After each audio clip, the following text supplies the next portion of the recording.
still blue.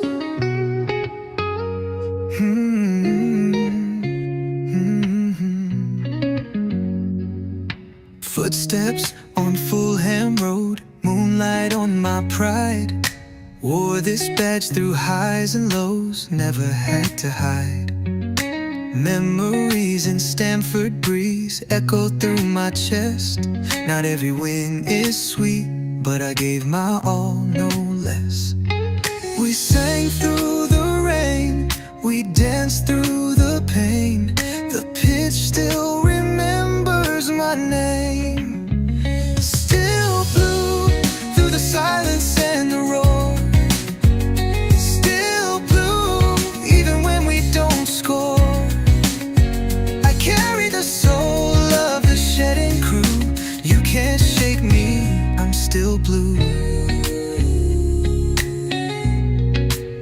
Still here, still true. Woke up to the chance, paint cracked on my wall, but the pride in my heart never faded at all. Jersey frayed at the seams, but it still feels right. Been through darkest nights, still shining bright. We bled in the game, we rose with no shame. The bridge still whispers my name. Still blue, every tear and every cheer. Still blue, with my voice loud and clear. I carry the pride of the shedding crew. Win or lose, I'm still blue.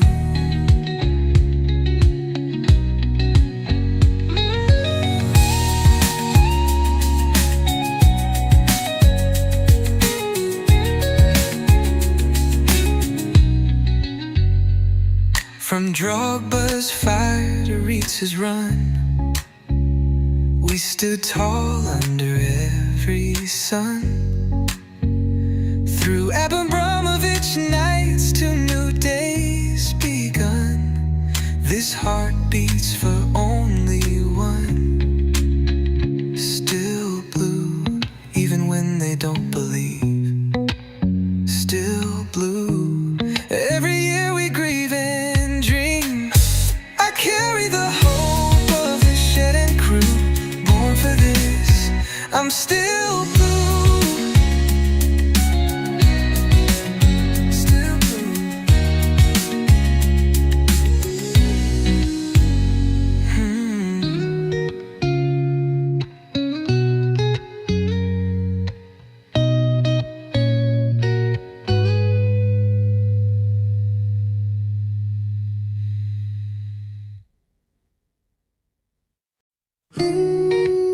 Still blue.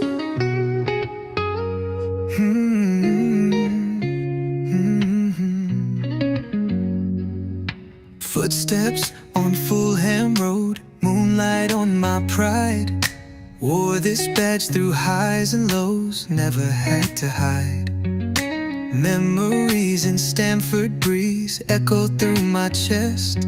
Not every win is sweet, but I gave my all, no less. We sang through the rain, we danced through the pain. The pitch still remembers my name. Still blue through the silence and the roar. Still blue even when we don't score. I carry the soul of the shedding crew. You can't shake me, I'm still blue. Still here, still true. Woke up to the chance, paint cracked on my wall, but the pride in my heart never faded at all. Jersey frayed at the seams, but it still feels right. Been through darkest nights, still shining bright. We bled in the game, we rose with no shame. The bridge still whispers my name. Still blue, every tear and every cheer.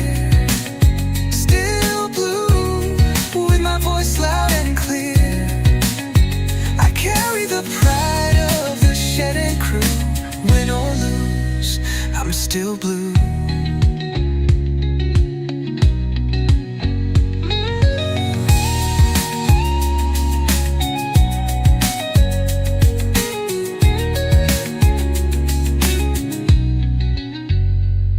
From Drogba's fire to Ritz's run, we stood tall under every sun.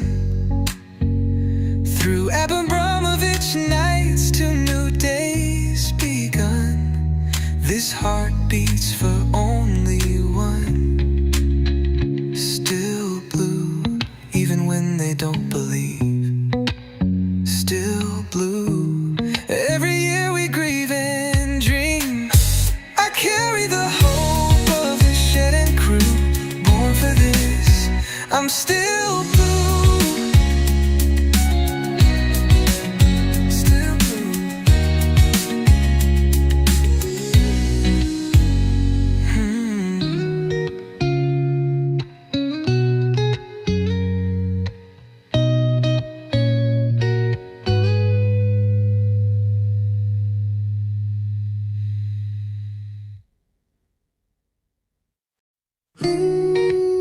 Still blue.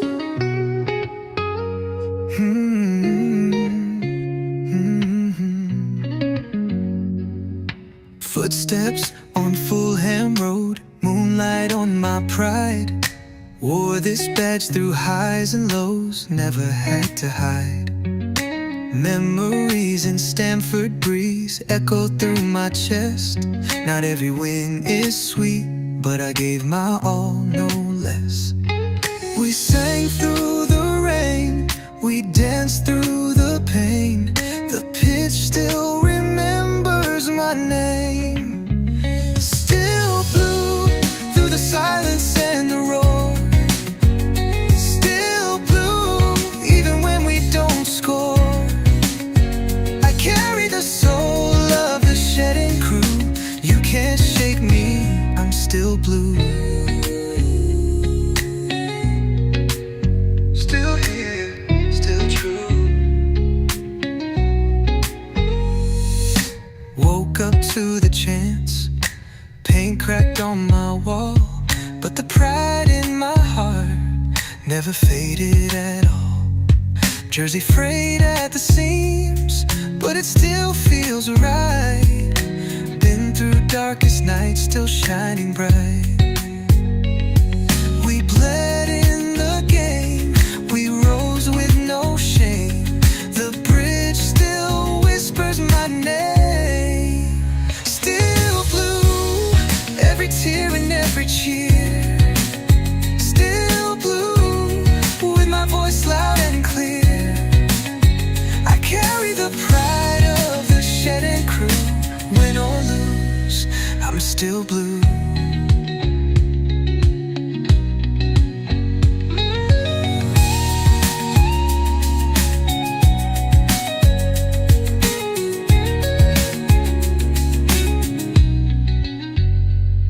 From Drogba's fire to Ritz's run, we stood tall under every sun.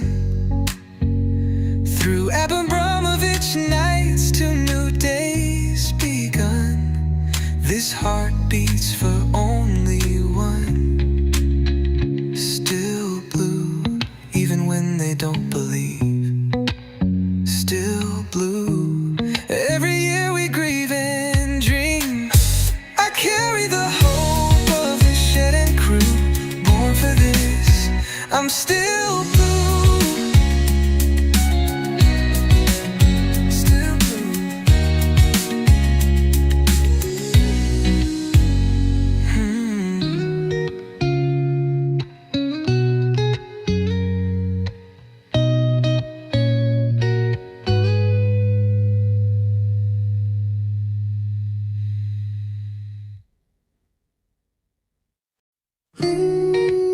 Still blue.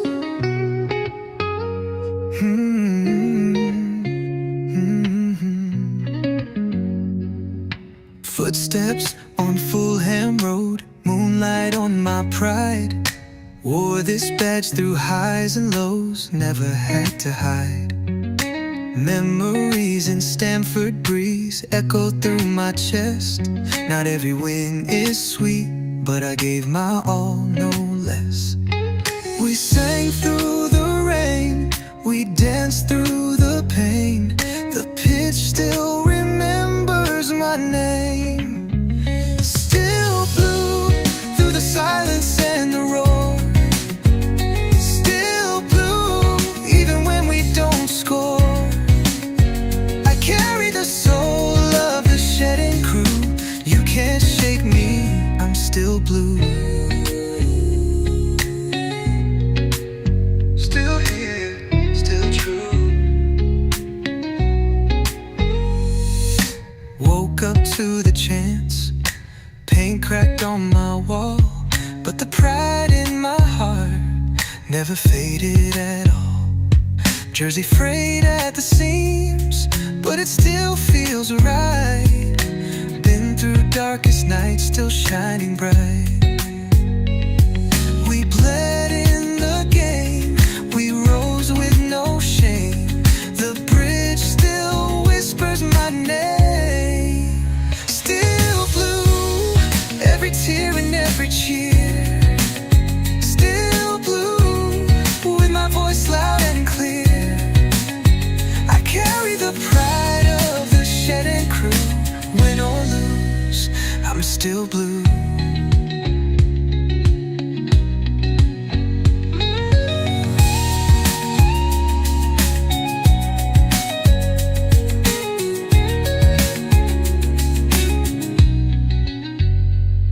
From Drogba's fire to Reetz's run, we stood tall under every sun. Through Abramovich nights to new days begun, this heart beats for only one. Still blue, even when they don't believe. Still blue, every year we grieve and dream. I carry the hope of the shedding crew, born for this. I'm still blue. Still blue.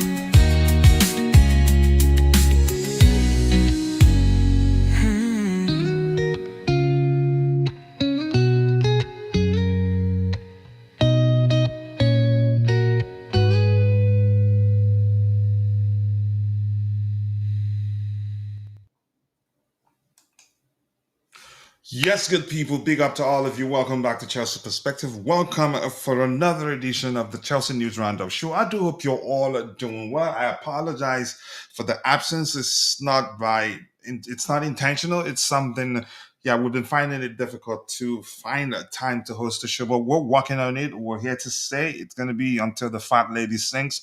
But finding a solution hasn't been easy, but it will happen soon. Hopefully my in-laws come soon enough so that, yeah, we can start having fun together. But that's, by the way, today we don't have a lot lined up to talk about, but we will talk about whether Chelsea should move for Harry Kane, whether it's even a possible, whether the club will even consider making an exception with regards to the age thing and also salary wise. And we'll also talk about Moisés Caicedo. We'll talk about Filip Jørgensen's future, given I'm not saying he's a bad goalkeeper, but the way he's performed simply means that, yeah, if Pendas comes back next season, next summer, and we still have Robert Sanchez around, clearly he's made it publicly that the club told him, yeah, has always told him that he's our number one.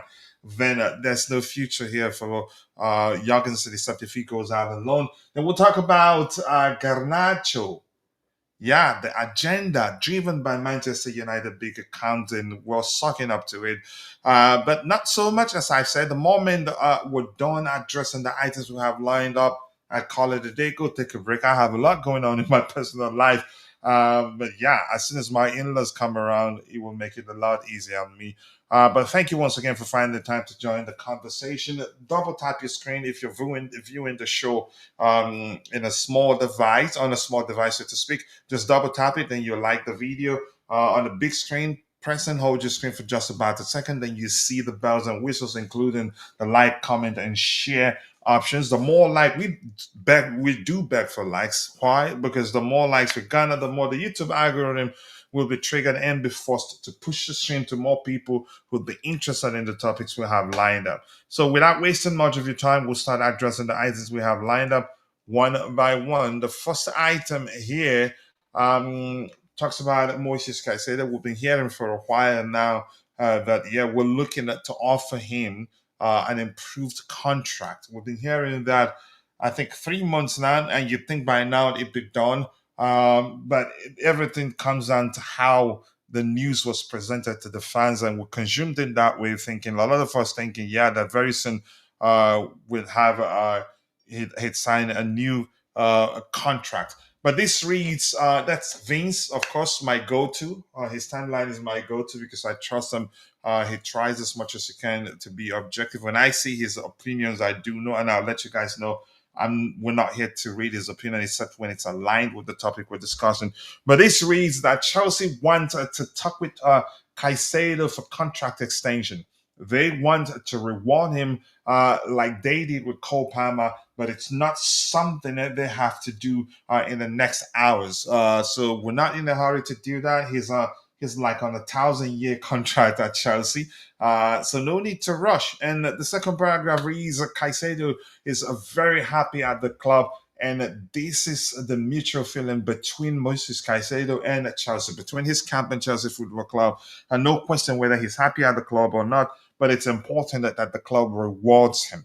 Because if we don't do that, then we're leaving space for him to look elsewhere where, yeah, he'd earn a lot more, because the truth remains, irrespective of how much he loves the club, it's it's business for all parties involved. The club, the players camp, the club, you can say, will always do what's best for the club, and the players camp will always do what they believe will be best for the financial security for the player in question. So, but the signs are good. Hopefully, they get that done as soon as possible, so we can, rest. But he's been excellent for us, never in doubt. When he joined us, his struggle, you can say his start to life at Chelsea wasn't all rosy. People were on him, given how much Chelsea paid for him, and the prolonged saga, a transfer saga from Brighton to Chelsea Football Club. But I'm happy that the plan is to reward him. It sounds like it's something that's going to happen as soon as possible. How soon? I honestly do not know, but I hope we get it done. He deserves it. Excellent player. And once again, apologies for the absence, but we're back. Hopefully, the timing is still an issue. Whether it's going to be consistently Blue Morning Show or consistently the Chelsea News Roundup show, but one of them will return. Then whichever one returns before the other, we then would make plans to make sure both run on daily basis. But despite we keep dropping the likes on the stream, people, the likes that do go a long way. The next item we have here, ESPN reporting that Harry Kane is considering a shock move to Barcelona. So that led, and I watched Jan's video in the morning, my go-to.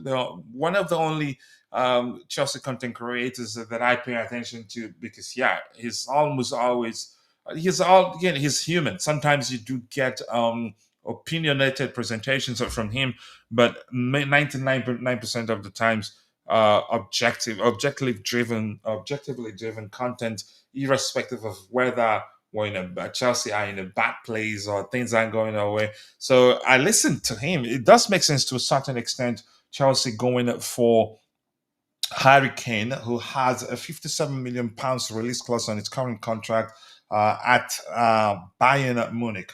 It makes sense to men. It will not again. I know the concern that people will always ask the question: how about João Pedro? Pedro traditionally isn't a 9. He's more of a hybrid. You could say number 9, if it's that at all. But he's more of a 10. Yeah, then he is a 9. We had a situation where we had no experience number 9s. We had no number 9s actually available for selection, and the manager had to use him as a number 9 at the time. But his thing, signing Harry Kane for me, I think if this is just me dreaming. Let me be honest here. Just like Jan, I'm dreaming. Um, I don't see. Do I think it happens? I don't see it happens. But the fact that I don't see it, I don't see it happening doesn't mean that it will never happen. Never say never. After all, we've heard that he's considering a shock move to Barcelona. He's again, but I'm just gonna go back to letting you know once again. I don't see it happening. Again, I know I'd like to see it happen, but do I think it happens? No. Here's the thing: 57 million pounds release clause, not bad. As a senior signing, if eventually we decide to go for him for 57 million pounds, it will not be bad. Give him a 2 year contract with an option for a 1 year extension, making it three.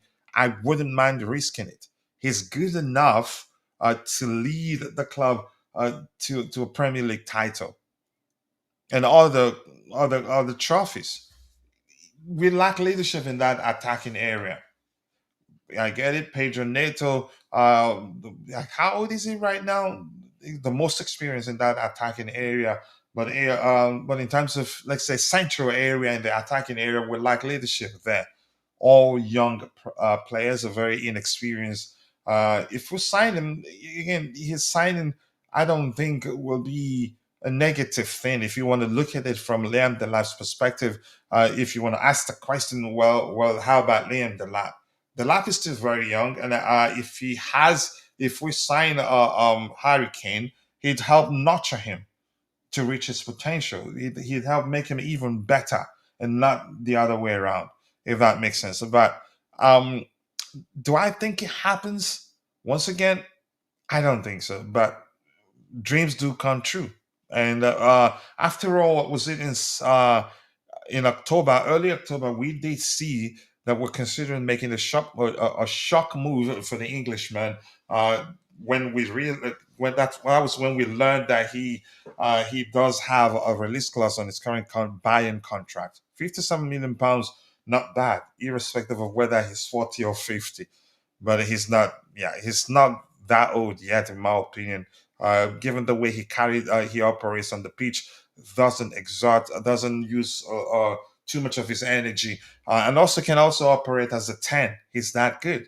But let's see what happens.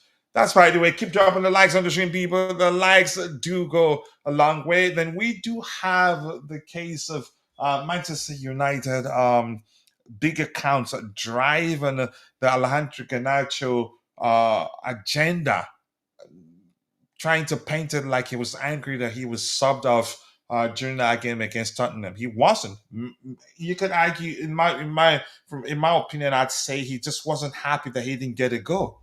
I don't think he behaved like that at Chelsea, but of course, he carries that pre preconceived notion that he has attitude issue. So when we see him in such manner, it's easy to just conclude, yeah, he's not happy. He's showing attitude issues again. I don't think that was the case, and I think the manager knows that was the case.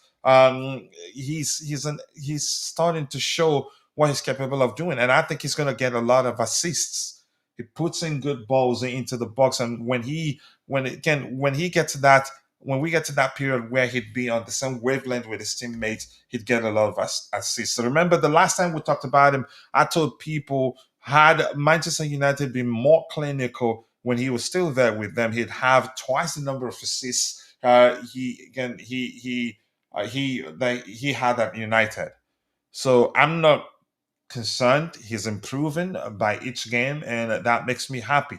He's a very, very good player. Something I said about Gittins, and I think a lot of people are seeing that now. But that's by the way. Keep dropping the likes on the stream. The likes do go a long way. We've been streaming for how many minutes now? 24 minutes, and we have just one like. We can do a lot better than that. So if you haven't, please do take a second and drop a like on the stream. I have Banfordino on the panel. Banfordino, thank you for finding the time to join me on the panel. Let's start with the Harry Kane conversation. He has a 57 million pounds release clause on his current contract, still at Bayern. And I don't know whether it's active right now, but probably the fact that people are talking about it for me means it's active. The release clause is active. And ESPN reported a few hours ago that he's considering a move to Barcelona. If that's true, it simply means he's considering leaving Bayern. And if he's considering leaving Bayern, why should I count my club up? And as I've said, I mean, I'm allowed to dream, and dreams do come true. It wouldn't be bad, and I don't think it would be an issue for the lab. If anything, it would be good for him. But let's hear your thoughts. Should we try make an exception, sign him, maybe even if it is a 2 year contract with an option for a further year? Make an exception salary wise. I don't think it'd be bad, but let's hear you. Coachila, big ups to you, big ups to all the listeners out there. And I think this is a story I really don't want to pay more attention or waste my Mm. time by saying a lot because you and I don't know how long you've been following Chelsea, but as far as I'm concerned, I don't know the last time Chelsea bought a player from Tottenham. It's not Well, going to happen. he's no Although longer at Tottenham. yeah, he's no longer at Tottenham, but he's still like he bleeds Tottenham. He likes the club. He was there for a very long time. He achieved something, great in that football club. If I'm not mistaken, I think he's one of the successful, players who have ever played for Tottenham Hotspurs. And to him, I Harry mean, Kane, that be accurate. I don't know their history, but I think it's yeah, of the and bad. I think it. I don't fear. You could say. I'd say it'd be correct to say, yeah, he is. I don't see how a player will all of a sudden switch. Even the fans are not going to, forgive him. He has a very nice legacy with that football club. And so far as it's not Chelsea Football Club, I think Tottenham fans will be okay, even if he's supposed to move to Barcelona or somewhere else. But as far as it's going to be Chelsea, there is no way Harry Kane will even come in. He is a good player. He knows the English terrain and he will be a very good inclusion. But for me, I don't see any substantive, truth about all these things. And No, I'm not saying it's not. no, no, No, no, like listen, there's just no general, news like even suggesting. yeah, Let me like just explain something here. There's mhm, no news suggesting that currently mhm. suggesting that we're planning on making a move for him. But Or around not you October even in 7th, around general. October 7th or so, there was Mhm, something on ESPN suggesting that we're considering making a shock move for him. I didn't even believe that.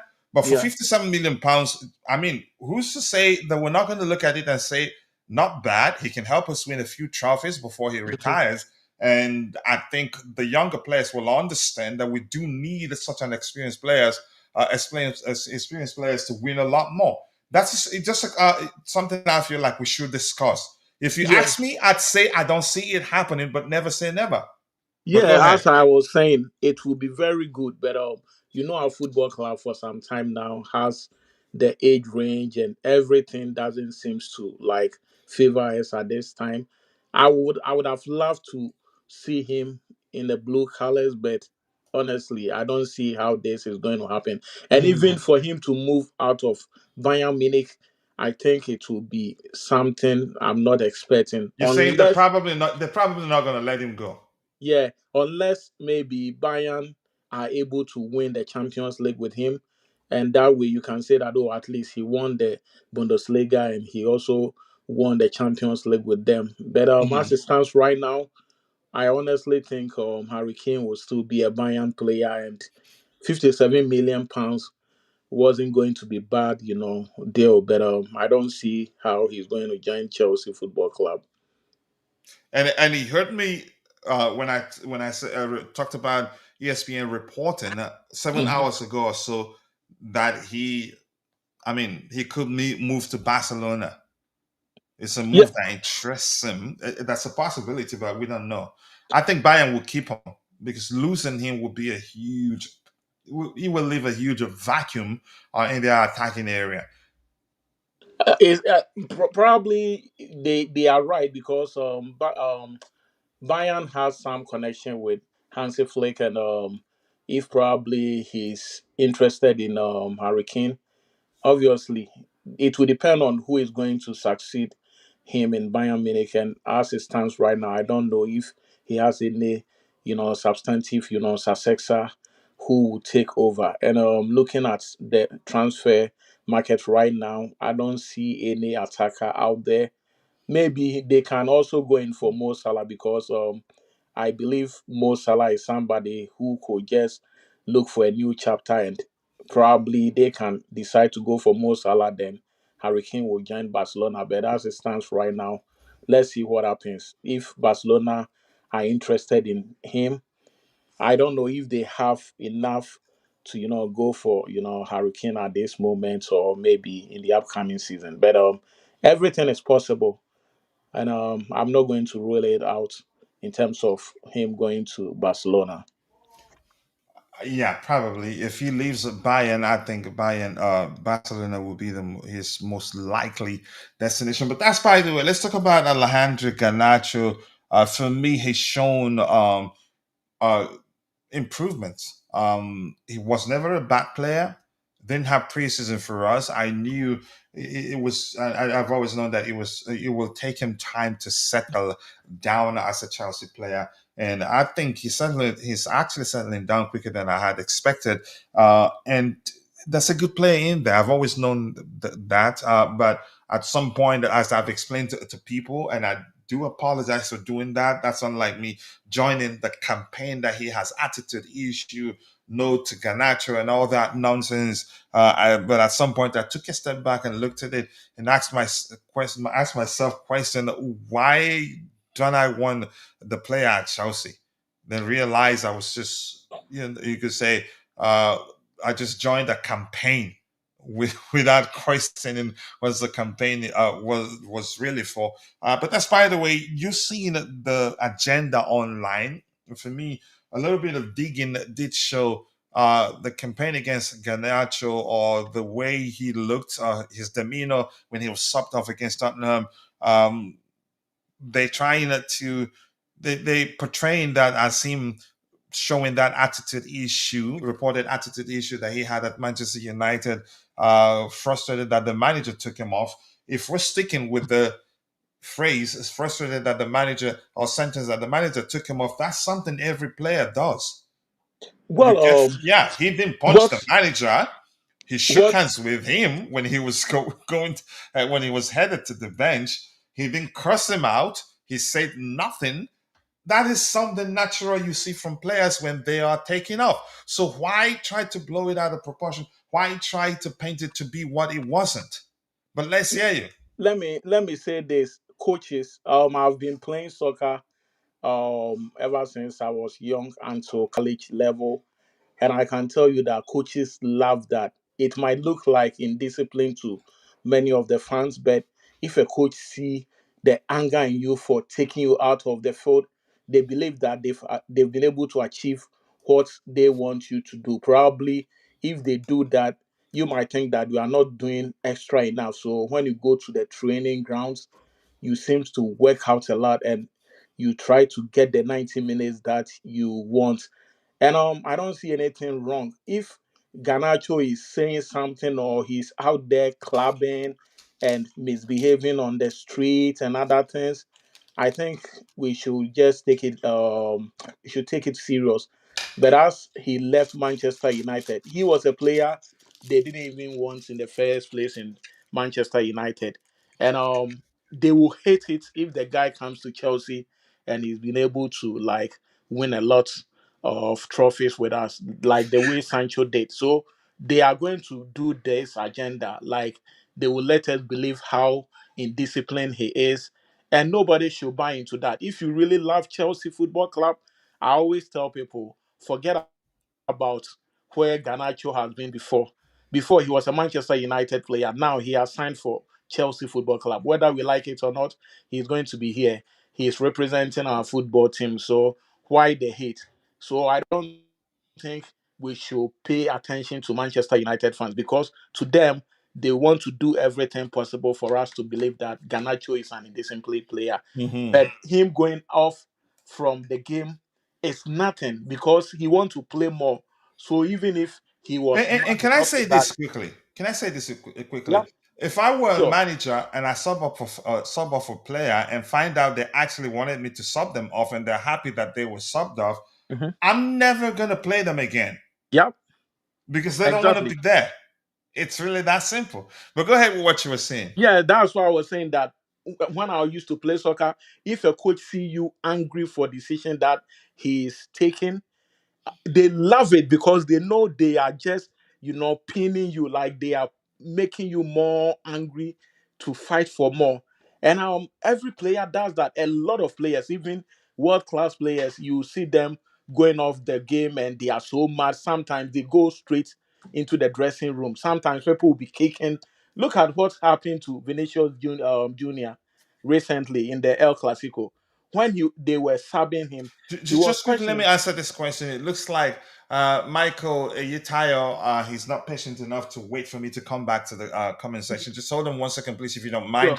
mind. This reads Chelsea really wants to sign Garnacho. If you read the title, um, okay, it's a 57 million can move. Listen, we're just discussing whether we should go for him because the possibility is that the fact that he has a release clause. And to update you even further, so you have enough information to consider on your own whether the possibility of him joining Chelsea exists, or to a measure where you'd say, yeah, it's going to happen or it will not happen. Here's the thing. Um, Nothing says we're making a move for him. But around, I think it was early October, so some news did emerge suggesting that we're planning a shock move for him. The possibility is there, so never say never. But if you ask me, I tell you, I don't see it happening. Why? His salary will almost always be an issue. The transfer fee, not particularly an issue right now. £57 million for a striker as good as Harry Kane, not a problem. But the truth remains, given how good he is, £57 million. You could argue that the club wouldn't mind making an exception salary wise to accommodate him for a year or two. But we're just dreaming. We're just discussing the possibility of him coming to Chelsea. Nothing suggests that we're currently actively planning to bring him to the club. And we have here, yeah, I've answered you. And we have, I'm not sure how to pronounce your name, and I apologize. Looks like you're from Turkey. He says we're the best Galatasaray. Maybe because you have Osimhen there. Okay, I agree with you. If you believe your club is the best in the world, run with it. Chelsea didn't need the old man. I think he's trying to say Chelsea doesn't need what's his name, Harry Kane. Okay. Chelsea.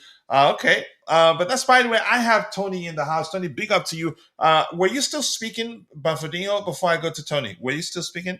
Yes. So what I was saying is Apologies. Go ahead. if you see a player getting mad for being out of a game, it's part of the Mhm. game. Coaches love it, the technical team loves it, and that brings a lot of competition among the teammates. And it has happened to big players. And I was citing Vinicius Junior recently. Something Mhm. like that happened, and he said, "Why is it always me?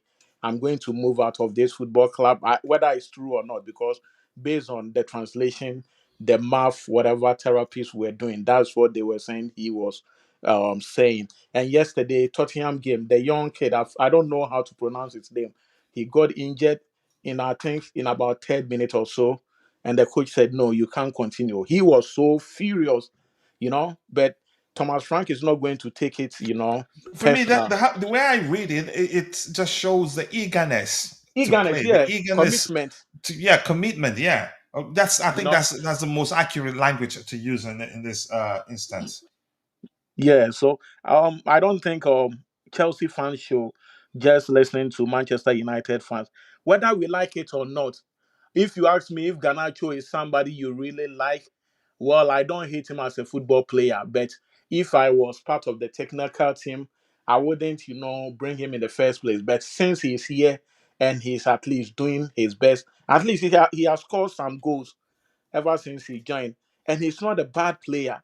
So we should all support him. Sometimes you see people saying that, oh, this guy, he's not that good enough, this and that. What can we do about the whole situation? He's now blue, and do we have to like hate on the boy?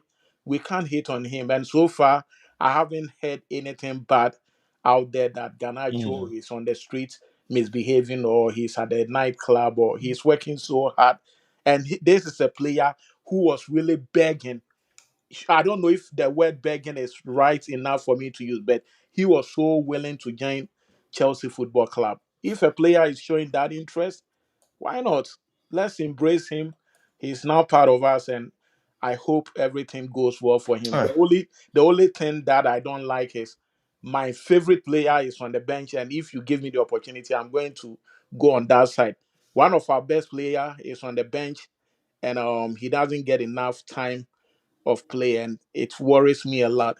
So as I'll give Tony the opportunity to speak, but I I'm mean, you going to can press always on that. raise that particular. Yeah, You I can will always come bring back up, with that. yeah, bring up the topic. But let's hear Sure. from Tony's perspective on the agenda. You could argue against Alejandro Garnacho, suggesting that he started behaving like he did at Manchester United, which at the time they tagged attitude issue. I don't see anything like that currently at Chelsea. If anything, he's come across as happier than he was at United, committed. But Tony, before you continue, give me 1 second here. And Tayo here says that Chelsea doesn't want to spend money. We have the capacity to buy Osimhen. You must not be paying attention beyond, you could say, beyond how much you like the player or how much you want the player. I think this you have to take your time to look beyond those factors to realize, yeah, gone are the days that clubs are allowed to spend how much they want. These days, irrespective of how much you have in the bank as a club, there are limits to how much you're allowed to spend. I hope that makes sense. I think Kane is 32 years old now. How will he play with my young boys? Please, we don't need him. Okay, you're entitled to your opinion. For me, if we can sign him, I'd say get him. Tony, coming to you, I'm sure you've seen the Ganacho agenda. What do you make of it? Driven by mainly big accounts, Manchester United big accounts, and and some Chelsea fans an account. How what's the language? They're amplifying it. It's disgusting, in my opinion. But let's hear you. Yeah, first of all, big up, coach. It's been a Big up, minute. brother. How have you been, Yeah, man? I'm so good actually right now. Yeah. Excellent.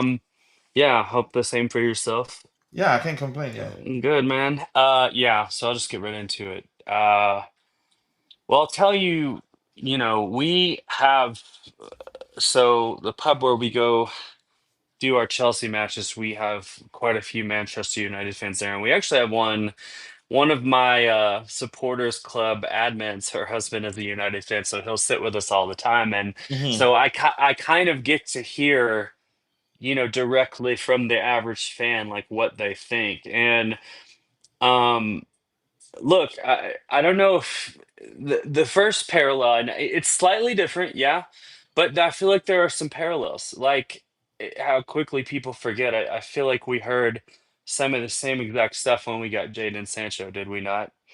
A And it's lot. because, what's that? A lot.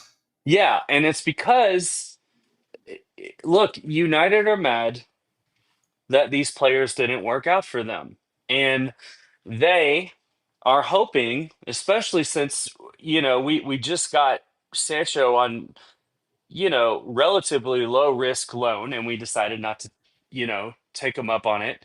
And now we got Garnacho at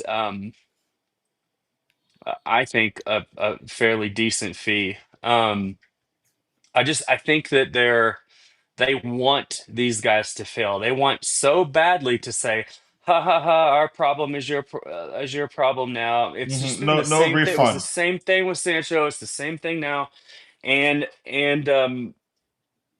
what perpetuates that is, and we've talked about this over and over ad nauseum. But I mean, how many Chelsea accounts? Are just trying to get their interactions off of negativity because that gets the most interactions. And, Hmm. if we're doing all right, I mean, yeah, we lost to Sunderland. I feel like I still, I still can't wrap my head around that match, so maybe that's one for another day. Like I have not stopped thinking about that match for 2 weeks. Like what happened? And maybe But it needed to happen.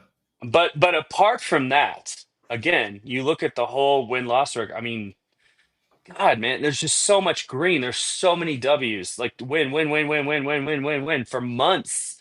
Mhm. A loss is like, we might get a draw when we don't want it, and we feel like it feels like a loss because we should have won. But I mean, losses are so few and far in between, yeah. And so, um, I just feel like some of these Chelsea accounts, if they can't capitalize like on our misfortune, and it sounds morbid, but I mean, I'm not the one doing it, it's them. Like, they're welcome to answer for this. It sounds morbid, but it's what they do. It's just like, if there's nothing negative to capitalize on, then it's like they start jumping on what rival clubs say, and it's just like, do you just want to be like a fan account for them? Because you certainly don't sound like one of us. But all I'm saying is that so I don't know why they are perpetuating this. I think United, just like Sancho, desperately want Garnacho to be a problem for us. They want him to be an issue in the dressing room. They I mean, want the him to be fans, out. because I'm quite sure the United would want him to do well. The club, the United as the club, the entity would want him to do well because there are Yes, of course. certain incentives and are on the contract that if he Yes, and I'm referring yeah, to the fans, yeah, I right? know. Just I'm just And making it clear yeah, to the audience. yeah. Okay, got it. Yeah, yeah. Mhm. So I just want to, yeah. So you and I are on the same page. Yes, the fans and the big accounts, and they want that because it's just another point of banter for them. It's another thing. I mean, they've been languishing lately. Yeah, they beat us because we had 10 men, but overall, they haven't been anywhere near um, what they used to be. And I just feel like every opportunity they have to try to get one over on somebody, like they're gonna take it because I mean, if you're a Mhm. fan of Manchester United right now, like maybe currently they're not doing too horribly, but they're nowhere near back to where they were, and it's gonna take a long time to get back there if ever. So I just think that they're trying to capitalize on this and they want him to fail, and he's not, and they're just exaggerating like everything. Like I agree. Um, if he sits down and he shakes his head and he looks upset, I mean, and forgive me, I joined a few minutes late, so if this is repetitive, but No, I it mean, doesn't matter. Go ahead, man. is he We supposed? don't have too many topics lined up to discuss, so that's why once you're done, we will go back to Banfordino to bring up the topic, and Yeah, yeah, I'm yeah. quite sure I know what he's gonna bring up, and I'm ready for him today. Go Cool, ahead. cool. But yeah, like is he supposed to celebrate it? Is he supposed to be over the moon about it? I Exactly. mean, I mean, who in their right mind, like, and I mean, and if he comes off, yeah, and he's smiling, yeah, and he's giving high fives. Do you think those same people are going to be like, "Oh yeah, that's the response I was looking for. I'm They so will glad he's not. positive." No, they would go in on him Mhm. for, "Oh, why are you taking this so lighthearted? He hooked you at the 65th minute. You think that performance was enough to smile about? You're not worthy to put our boots on." Like yada yada. It's just it doesn't matter what he does. Like, United's going to go after him and they're going to love it every time things don't go perfectly for him, and they're going to try to capitalize on all that. And then you got these Chelsea accounts that serve no purpose to the club but to their own clicks and reactions. And then, but like I said, if he did the opposite, you'd be hearing everybody bitch about that, and you'd be hearing all the Chelsea fans saying, "Oh well, oh, why is he happy about that? That's not the right mentality to have." Like, I mean, what do you want from him? Well, you know what I want? I want somebody who's fuming a little bit. If he's not going at the manager, or he's not making like a Kepa Mauricio Sarri 2.0 kind of scene, Mhm. Mhm. then I don't have a problem with it. I hope you go sit down and you shake your head and you're just like, as long as it doesn't haunt you and it doesn't psychologically mess you up, and throw you off to where you can't recover from it. But as long as you take that and you turn it into drive and you just keep working and you keep getting back into full fitness and you keep growing and you keep, yeah, that's what I want to see. That's exactly what I want to see. I don't know what the problem is. You know, I'm glad he's not happy about that. And by the way, whether he's happy or not happy, like, why is anyone pretending like he did horribly? Like he didn't. He did a job. He put in a shift, He's done and well he was since join. He's menacing to actually them. done well since I joining think us. it was even better than Pedro Neto on the other side of the field. Yeah, at least he tries to find his teammates in the box. Well, lately I'm a little bit biased about Neto. I love that guy. I just No, think I think he's I think not. he's He's so not been far beyond 100% of overcooked late. lately. Hmm. That's the only reason I think he's been doing maybe better than that. I think maybe Estevao could stand to start a few games, and then I'm sure everybody will just cry. Oh, is this the end of Pedro Neto? I'm sure we'll just hear that then. No, But not honestly, the like end. Neto, we just overcooked him for so long. Like if he had a few matches off just to get him kind of sorted, like I wouldn't have a problem with that. Like I just want to make sure that he's happy. And Hmm. another problem for Neto is, I think we talked about this a few weeks back, but I can't tell you how many times he's running down on the wing, like screaming for the ball, and nobody's giving it And to him. nobody found him. Yeah, Yeah. Over yeah. and over and over. So if it's a lot of that, then when he does get the ball and he has a chance to make something happen, he might force a few things because he's stressed desperate to make something happen because they're not finding him. But Hmm. the other thing is, I just think he's super overcooked. But yeah, back to Garnacho. I think that I think he's doing better than people give him credit for. And I don't know what it is, man. When I was growing up watching football, you took into account everything. You're just like, man, he's a workhorse. Man, he runs. Man, he'll put in a good tackle. Man, he'll fight until you take him off. Oh, he'll go all 90 and extra time if you want him to, or at least he may have not done much today, but at least he gave it all for the badge. But now it's just like if somebody doesn't have a goal or an assist for like two matches, like everybody loses their shit over somebody. I don't understand that. I just remember a time when we used to look at everything a player did. And granted, I know that there are a lot of players also that it's the opposite is true. Like they get a lot of slack because people are like, "Oh, did you see their work off the ball?" And then after Hmm. a while, it's just like, "Well, how long are we going to talk about their work off the ball before they start actually having productivity?" I get that. I get that there's a balance. I want to make that clear. But I'm just saying it's just like you get these guys in that are either way overcooked because we were relying on them for everything, or guys that didn't play all summer because they were waiting for a move to us. And if they don't, get a goal or assist like two matches in a row, all of a sudden, like everybody's losing their mind, and it's just like I don't know. All I know is this: like he's doing his part. He was a menace to the opposition, and every time now somebody gripes, and I'm not just going to blindly support everything, and just be one of those super fans, but seriously, like there is nothing, but there's a couple things here and there that I'm like, why would you do that? But there is nothing Maresca has done or hasn't done that would make me want to say, oh, let's get him out. There's nothing that any of these players that we have right now have done. Like I've seen some players for us do in the past where I'm like, oh my gosh, just get him out of here. Um, it, I just have to keep telling people, like, why don't you pan out and just look at the overall schedule, okay? And you can't say anything about quality wins because we've now beaten Liverpool and Spurs. And I don't know what it's going to be like against Arsenal. I don't know what it's going to be like when we play City. But my point is, we do have quality wins under our belt. Look at again PSG. And we just completely I heard somebody refer to it as like our victory over Spurs this past weekend as like a good old fashioned old school like Mourinho kind of victory, where you just kind of slug I it think it out was Jan and because you I hang. was out of Yeah, town, yeah, and he's my Jan is boy. my go-to whenever I Yeah, want to watch a that's new my Chelsea. go-to Yeah, guy too. He's yeah. my guy. But like where you just slug it out and you get away with that 1-0 and you earn it and you don't give them anything.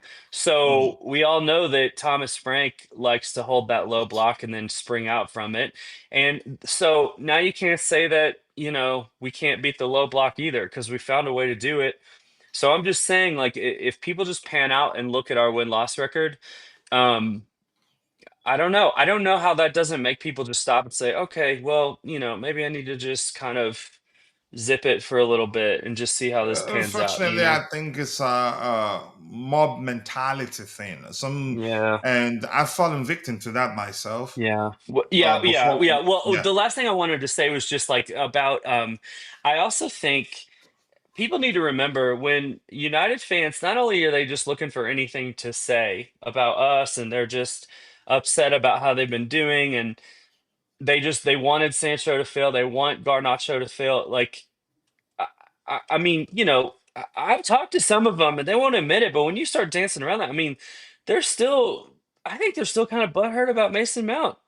I think that they're butthurt that we gave them like a permanently damaged player, which now, because I just recently heard like he's got some kind of hip injury now that he's going to have for the rest of his life. It's like permanent. And we Hmm. made a killing off of him.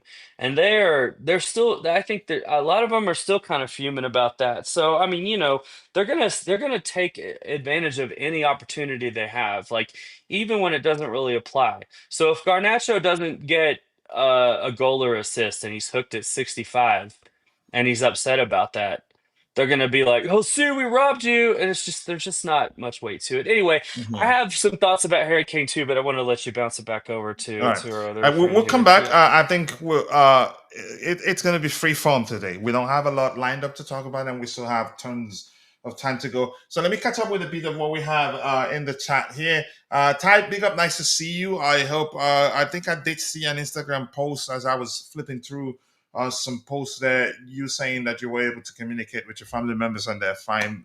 Thank God. Glad to hear that, and I hope you're safe and doing well. Hey to you too, Danny Music, and RC thinks the doesn't like the model at all and doesn't believe the owners would go to will go for Harry Kane. The question I want to ask you, I've seen your comment. I don't want to read that because you used some uh, personally preferred languages that I wouldn't use when I'm speaking to people.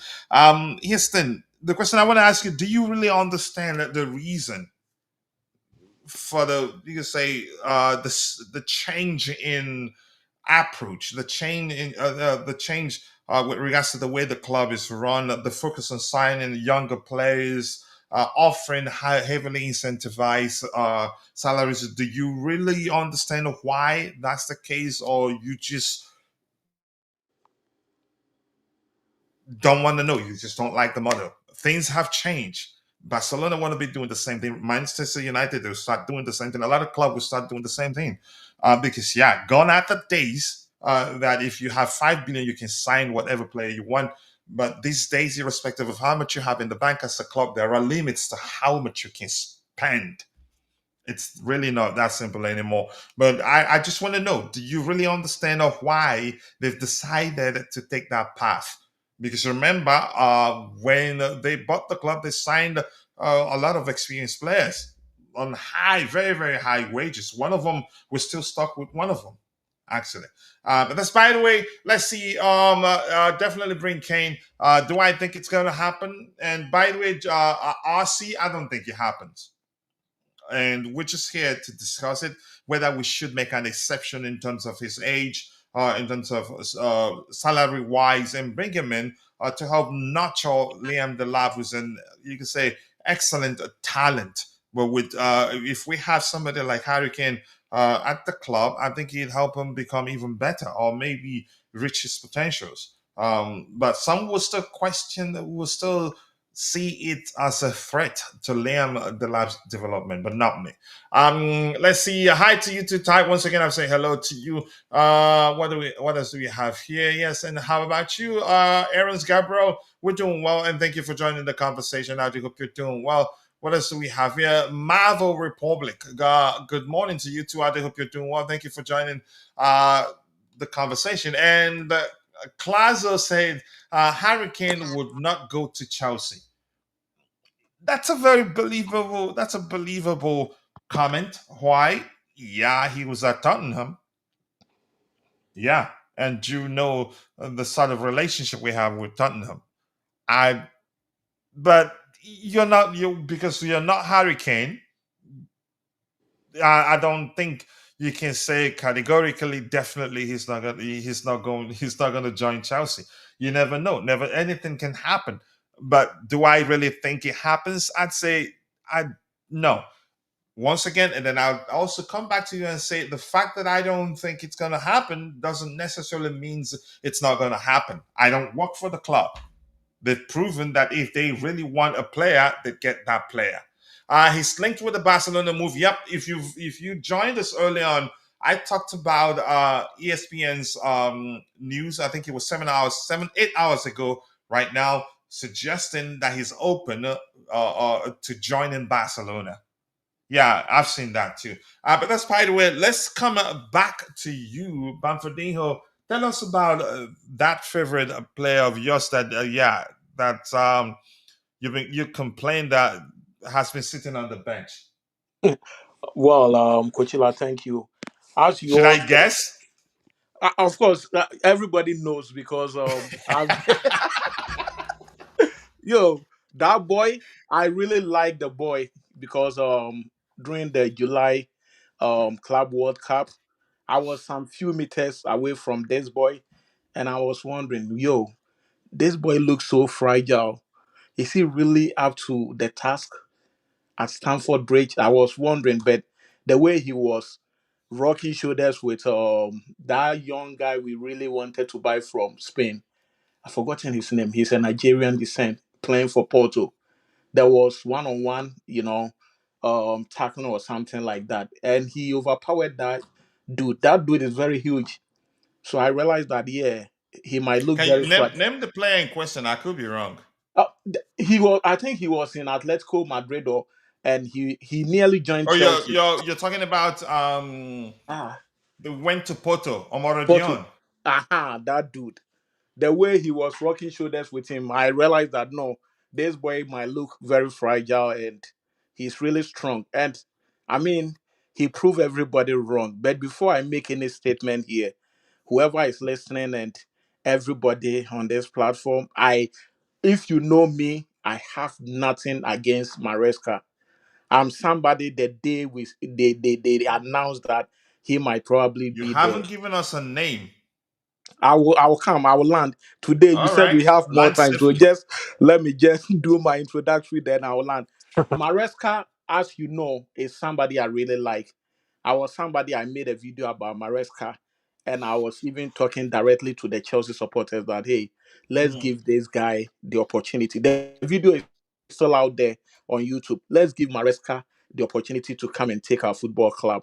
It doesn't matter where he's coaching right now, but he might be the person who will come and will be successful in our football club. And lo and behold, so far he has gotten two trophies within 2 years or so, which I think is a very good, achievement. Let me come back to him.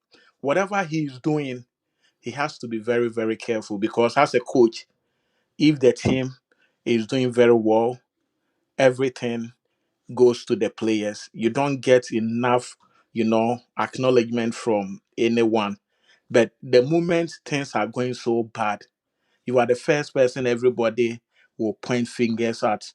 And I believe that he can do some of his work in a very easy way. He shouldn't complicate things. He has to make sure he choose the right players for every game. Why am I saying that? If Estaval should be in Barcelona or should be in Real Madrid or even Man City, there is no way this guy will play less than 20 minutes. Why am I saying this? Let's look at his impact whenever he's playing. I will take this last two games that we played. If you look at our game against Wolves, the moment he was in, everything looked so good. He impacted the game. He was on the scoring sheet. He was creating chances. Guess what?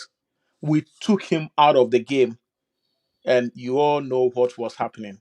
Wolf nearly went into the penalties with But why us. do you think the manager took him off? I have no idea. To Probably, protect him. It's really that simple. And the yeah. games are coming in thick and fast. Well, Mhm. we have a congested schedule, and we already have injury issues. And given the absence of Cole Palmer, if Estavo gets injured, our situation Mhm. gets worse. But Coachila, I understand that part. Yeah, if you paid attention, let me just explain something. I'll come back Mhm. to you. I knew he was the player. Let me just tell you something. Against Wolves, he started, right? Mhm. He Okay. started. Against Tottenham, did he start? He just No. played like less than 10 minutes or so. Exactly. So the manager is rotating the team. The next game, I can assure you, he's going to start against Karabag. But, So the but manager is that's the rotating the problem I have team. right now. And before the manager took him off, at one point did he leave the pitch against Wolves? So Where's Coachila, Estavo? 60th um, minute. let me ask you And at the something. time, go ahead. Go ahead. What you were saying. Let me ask you something. Between the Premier League and the League Cups and maybe Champions League, if you should pick one that you really wanted to win this season, obviously I know you might choose the Premier League ahead of Champions League. Mm-mm. Why? Why? Because Mm-mm. it has been a long time ever since we won the Premier League. No, no. I'll still No, choose. you go for I'll Champions choose the League. Champions League. Okay, but I know a lot of people or some fans will say, "Oh, let's go for the Premier League because Champions League we are trying, but it's not guaranteed. You need to work extra hard. So certain games, I'm if you gonna want, go. I'm gonna let you know now. I believe Mhm. that Champions League is actually easier than the Premier the League. priority No, not even priority wise. Easier to win than the Premier League. That's my opinion. is easier to win than the Premier League. Yeah, I that's my would opinion. disagree with you in Okay, a you way, go but ahead. for the Premier League, if you have a very good start and you try to win certain games, it is very easy, Coachila, to win You the know the Premier Champions League. League is a cup competition, right? I know, I know it's a cup competition, but I know what it makes it starts very as a difficult? league, but it's a What cup makes it very competition more like. difficult? Go ahead. Yeah, what makes it very difficult is when you are out during the knockout stages, you are out. The Premier League, even if you are losing a game, you are still in the competition, hoping that somebody will slip somewhere for you to get in. I know you understand what I'm saying. Absolutely. There was a time Chelsea wanted to depend on certain teams for them to beat certain teams, and it really happened for us. At a point, we were at still the same place, and teams were winning games for us, not necessarily Chelsea winning the game. So what I'm trying to say is, if you have a player like Estavao sitting down on the bench, my fear is about how he might be rusty or he might not be No, so acquaintance come on, with the come on. the. What are you saying about Fadiho? Listen, let's look at this. I get your Mhm, point. I like him too, but I don't even want that to happen. mhm, Had it not been for how congested our schedule is, I think you'll be seeing him a lot more. Look at mhm. it. Let's look at this. He played against Wolves. What Yep, date was that? that was a League Cup Carabao. Even it doesn't matter the competition, but it's still the same. Even it was physical too, but it was against the Premier League side. You can But argue Coachella, you some know of their best the 11, and then a few days later we play Tottenham. We have to rotate, and I'm going to go back to saying what I already said. Given the absence of Cole Palmer, if he gets injured, our situation will get worse because he's the closest to Cole Palmer in terms of what he's capable of doing, in terms of but you can say the honestly, ability of pulling the rabbit out of the hat. You Coachella, don't want to. Listen, protecting him is actually a different argument no. But the point altogether. is, Protecting Estavao him, just 1 second. Estavao I'm is not coming. playing. I'm coming. I'm coming, Okay, Banfo. no problem. Protecting him is from the Mhm, perspective of not putting so much pressure on him, not mhm. to make it feel like he's carrying the team. That's a different argument altogether. But we don't even actually have the luxury to protect him in that manner because we have Mhm. games to play and Cole Palmer isn't even available. But in this case, I think it's about rotation. And if the manager feels like we can actually, you could say, finish the game without him and still win, he'd bring him off. That's also protecting him and at the same time ensuring that he doesn't get injured and then our situation will worsen. Don't So, worry Coachella, let about me him. I ask can you a assure you question. the manager So, likes him, but go ahead. So do you think, let me ask you some few questions before I continue. So do you think this is a temporal thing the coach is doing, or probably is going to be a very long-term thing? If As that is, long as the schedule is Mhm. congested, we're going to then see him start today and not start the next game. And we're going to see him if we're winning. and the manager is sure we can still win the game, if he takes him off, we're still seeing that. Let me tell you one thing. It's not a matter of I'm his playing ability. He's actually one okay. of our best player right now. A lot No, of people don't believe he'd become that so quick, but if you knew him before he arrived, you'd know that he'd come and he'd be one of our best players. Coachila, let me So say it's not something. the manager is doing the right thing. The process Coachila, has go ahead. do you normally watch the Brazilian league? Not all the time. Okay, I want you to one of these days try one of the channels. I think ESPN Brazil or something. They show Even the I think matches. sometimes if you check like Amazon Prime, you see a lot of games, Yeah, even the Saudi League and all that. watch one of But go their ahead. games and see how rugged and how, like, I don't know how physical that game is. And this is a player who was playing every minute No, of no. The, the the argument I'm for right coming. now isn't whether he's able to deal with the physicality or physical demands of the Premier League. No, I just explained to you how I see it, and I think No, that's the better. case. If somebody says that the Premier League is very physical, we understand that, but it's not far from the Brazilian league. That's what I'm trying to say. The physicality in the Brazilian league, the pace and everything, it might even be more. Why is it that the Brazilian teams were beating the European teams?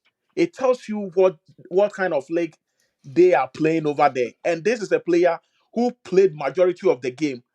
My fear, as I was saying, is that this boy might not be the star player, or should I say, how do I say it? Somebody who is going to be the main player for our football team. Because if you really want him to play, I Kopama is injured. Let's also not forget that Estaval's the position is not where Palmer is playing. Palmer, can I say this again? okay, I don't actually want a team where we have a main player. okay. I want a team, Oh no, but every irrespective. team. Yeah, Okay, go ahead. but I get your point. I understand where you're coming from. Mm-hmm. My point is, I'll still bring it back to what I was trying to explain to you. I'm not concerned. The manager is doing the right thing. His integration will be a gradual process, and he's actually playing a lot more. Had it not been for the amount of games we have within a short time frame, I don't think he'd be playing that much too. He's not a bad player. He's an excellent player. No taking away that from him. I've followed this game long enough to know that sometimes if you don't manage the integration process of a player very well, you end up ruining their start to life at the club, or maybe you can say stifling their development, or maybe putting so much pressure on them that they're not going to be able to deal with it. It Coachila, becomes a Guys, can problem. I jump in here for a sec? let me Yeah, hold on. Let me if you say don't this before mind, I but forget. when you Well, let's hear Tony. okay, Tony, go No, ahead. no, Then no. I'll come back. I didn't know he had another point. Let him go ahead and make it. It's Oh, okay. fine. He wanted to go Yeah, Yeah, go ahead. I ahead. Go And ahead, wanted then to say as Banfo. soon as he's something. done, I'll come in. Go ahead, Banfo. Yeah, like if you are saying you are trying to protect him from all these things in order not for him to get injury or something like that, I get that. But what if he is also going to be the main guy for us to win certain games? What if that is when I will also say, what if Esavao was in the game against Sunderland initially and we killed that game by 3 goals to 0 before even. These things happen. It happened. You don't No, know. but Now we're speaking in hindsight. You don't know. honestly, I respect every opinion, but this is my opinion. I think Maresca should make that boy part of his first 11. If Pedro Neto, that's why psychologically it is affecting Pedro Neto, because if this boy, talented player, is behind you and you are the main guy playing, and you think that in the near future this boy is coming to take my Can I tell position, you something now? it can affect you. Do you know Mhm. that had the Sugo been fit enough, we'd be seeing a lot less of Moisés Caicedo? Because right now we're practically running him into the gutter. Esugo, Yeah. I don't see how Esugo will You don't take understand. It's not a matter of being the better player. It's a matter of not burning a player out. It's a matter Also, of you think you play this you game, this there is guy. no way. Aha, Let me it explain comes to something. also. Listen. It's a matter of, Yeah. let's say, if Mhm. Caicedo plays today and in the next game would Mhm. have Caicedo on the bench and have Asugo start the game, then if need be, we will introduce Caicedo. But if we don't need him, he rests for the Coachy, entirety of the game. It's a matter of not another way to see it. We don't want to burn out players. We've been Coachila, there I can before. tell you for a fact that even if a Sugo comes back, there is no way Caicedo is going to sit on the bench in any of the Premier League games. That You tells have you that refused to see it from Maresca. my perspective. I'm not saying he's better than Caicedo. I don't think you No, can no, no, I actually know measure what you are saying. Caicedo. No, My no, point but is rotation, there is no way he's going to not rotate. playing, not riding the vehicle until all the wheels fall out. Coachila, there are certain players Maresca is not going to make changes in the Premier League. Trust me, there are certain players he will never and You ever have not rotate been that paying much. attention to Maresca. Do you remember how he was rotating the team between the Premier League and then the what's it called, The the Conference League. Conference League? Yeah, Yeah, the Conference League, it was below our standard. So there were some certain guys who were there and that's a dangerous mindset. And had we gone to that final with that mindset, I think we would have lost. no. But what I'm saying is there were certain that competition was below the standard, and obviously he was using certain players for those competition. If it was the Champions League, I don't think he would have done that. The players who were playing the Premier League, You you majority of them would have played in Wait, wait, wait, wait, wait, the wait, wait, Champions wait. League. You Uh-huh. saying if it was the Champions League, you don't think he would have done that? Have you paid attention to how he rotated the teams in that? Okay, that's by the way. Let me just catch up with what we have in the chat. Let's give Tony time. Then we'll give Tony time to speak. Then I'll come back to you Sure. if you still have a lot more to talk about. But this is an interesting topic. We don't have to I agree. I Yeah. actually want to disagree. I hate to have conversations with people that would just be going, yeah, yeah, Coachella, feel I free. agree, You know how because we I would do it never here. learn anything. It's But just not keep, personal, so yeah. just feel free. Whatever happens, it's not like personal. No, Everybody, I know you don't yeah, take this personal. That's why. yeah, No. But for Dino, you should know. You know how to. yeah. I know. No, nothing personal. So We're just having a good feel conversation. free. So, Yeah. Clazo says Barcelona are looking at him as a replacement for Lewandowski. He's come out and said he's an opener. Did he say that? I thought he was just ESPN. Uh, okay, no problem. Let's see. And Marvel is saying that we need experienced striker. It's someone like Harry Kane. Whether it happens, I don't think it happens really. We're just here to have that conversation. And I see my brother again. Eugene! It's been like 1,000 years. I'm not saying you're a vampire, but I've missed you. I hope everything is all right on your end. I think the last time you were here, you did tell us that, yeah, it was because of your job. Hopefully things are going well for you. But thank you for joining the conversation. Sincerely do appreciate you. Eugene says fitness and medical team knows best for Estavo, but it looks like he's going to be a starter game by game soon. Yeah. He has a potential to be the best Chelsea player in history. Absolutely, no question. And I think the truth remains, Banfadiho and I do agree. Again, he's an excellent player. But right now, given the number of games we have and the space between each game, it only makes sense that he doesn't start every game, irrespective of whether in the future, and even how, no matter how good he becomes, there's no way he'd be starting every games if we have games changed like every 3 days we play, every 2 days, at most 4 days we play. I don't think he'd be starting every games for his own good. He's not a machine. He's a human being. But let's hear you, Tony. I mean, I need to bring a notepad and take notes so I can like catch up with. I am from Fadiho. We have said a lot, right?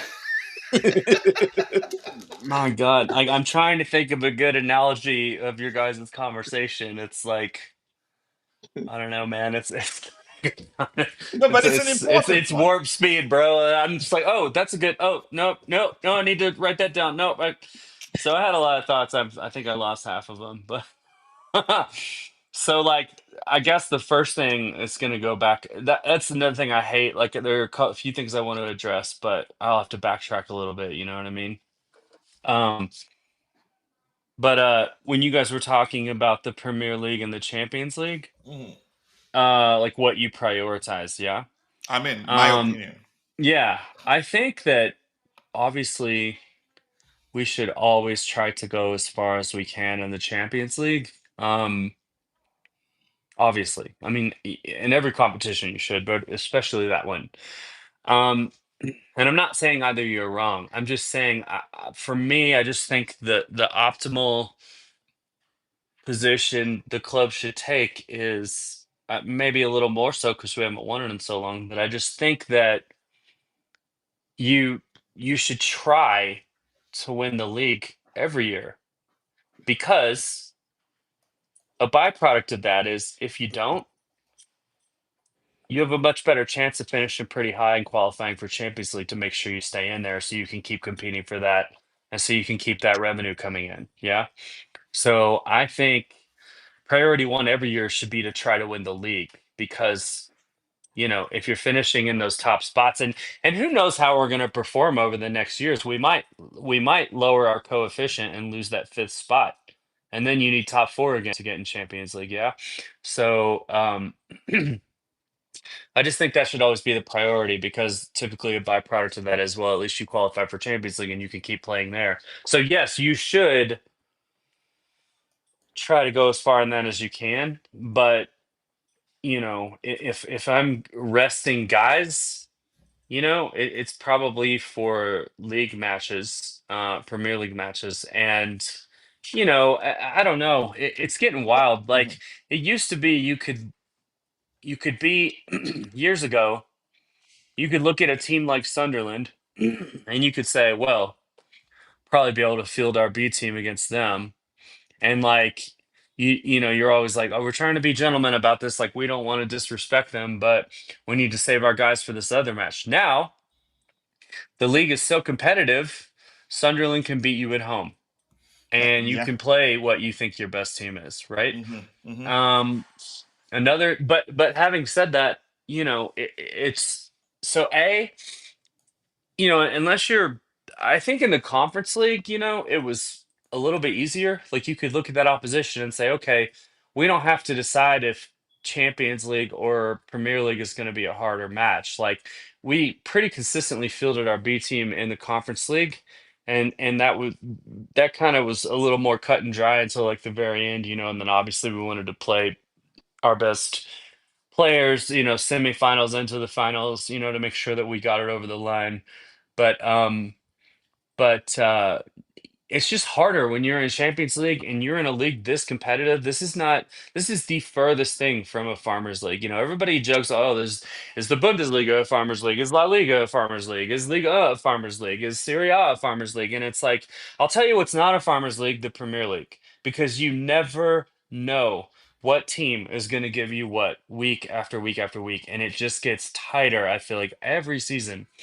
Having said that, I think that plays into to what I'm about to say next, and that is, I don't know. The more I watch football, especially Premier League every year, I feel like this terminology, like I mean, everyone's entitled to say our best 11, but to say like our starting 11 or our nailed on starter, I just think that that verbiage is kind of starting to become extinct a little bit, yeah, because it's just not like it used to be, like I don't know so much the way the game is now that there's just like this is our starting 11. And I feel like people may say that and what they really mean is like their preferred 11 or maybe what they think is obviously our best player in every position. But the game is just so tactical now and it's just there's so many competitions and there's so much football and it's so competitive and especially if you're in the Champions League and the Premier League and you're playing on two other fronts like the FA Cup and the League Cup, like you might be able to have your cup team or whatever, and you might see a lot of the same faces for every Premier League match. And you might say, well, that's probably our better team until we get further into the Champions League. Mm. But it's like I don't know if you can really just confidently say our starting 11 anymore because now it's just about what opposition am I facing? Yeah. Like what if um I'm trying to think like who was oh my god, like why is it slipping who is the winger that Cucurella for Spurs that Cucurella was guarding on Kudus, I think Kudus. What? Thank you. My God, I can't believe I just forgot. Apologies, especially to the African contingent. I love Muhammad Kudus. Um, uh, but I mean, Kukurea like had him in his pocket, yeah. But let's just say you're playing, I don't know, a lower end team like Leeds or something, yeah. But they have an all-star right winger like Mohamed Kudus, yeah? You might normally say, well, I mean, it's Leeds. Let's play Uriel Hato. This is a good game for him. But they have a Mohamed Kudus type player. So it's like, oh, maybe we probably need to start Kukurea, you know? So it's just like my point is, it's not a great analogy, but my point is No, no, it's actually an excellent even point. down to the position, right? It's an You excellent point. you have to Mhm. target that. I mean, you might play one of your guys out of position even once in a great while because the opposition has a player somewhere where you're like, well, I know my guy can cover that. And I know he's, I'm not even, I'm just saying hypothetically, my right back is far better at defending than my left back. And all of their attack is, on their right. So I need to move my right back over to the left so he can defend the right. Like I've seen things like that happen. So my point is you have to it's not just like picking your 11 for the opposition. Like sometimes it's as granular as the position itself.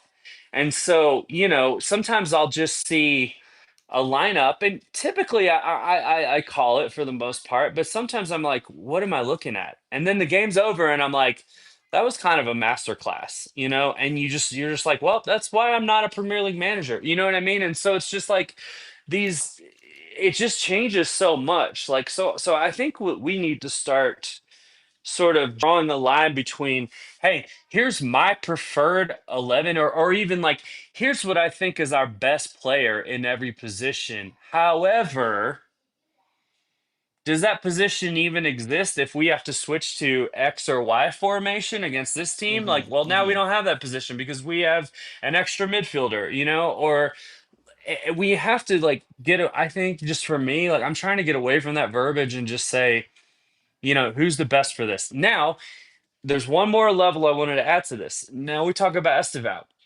or I'm sorry, Steval. I believe that's how you pronounce his name. And the thing is, there are so many. So now it's like, who are the opposition we're playing? Who's the best in that position for that job? Okay, for this particular team, not who is firing on all cylinders and who has been coming up dry for a little bit.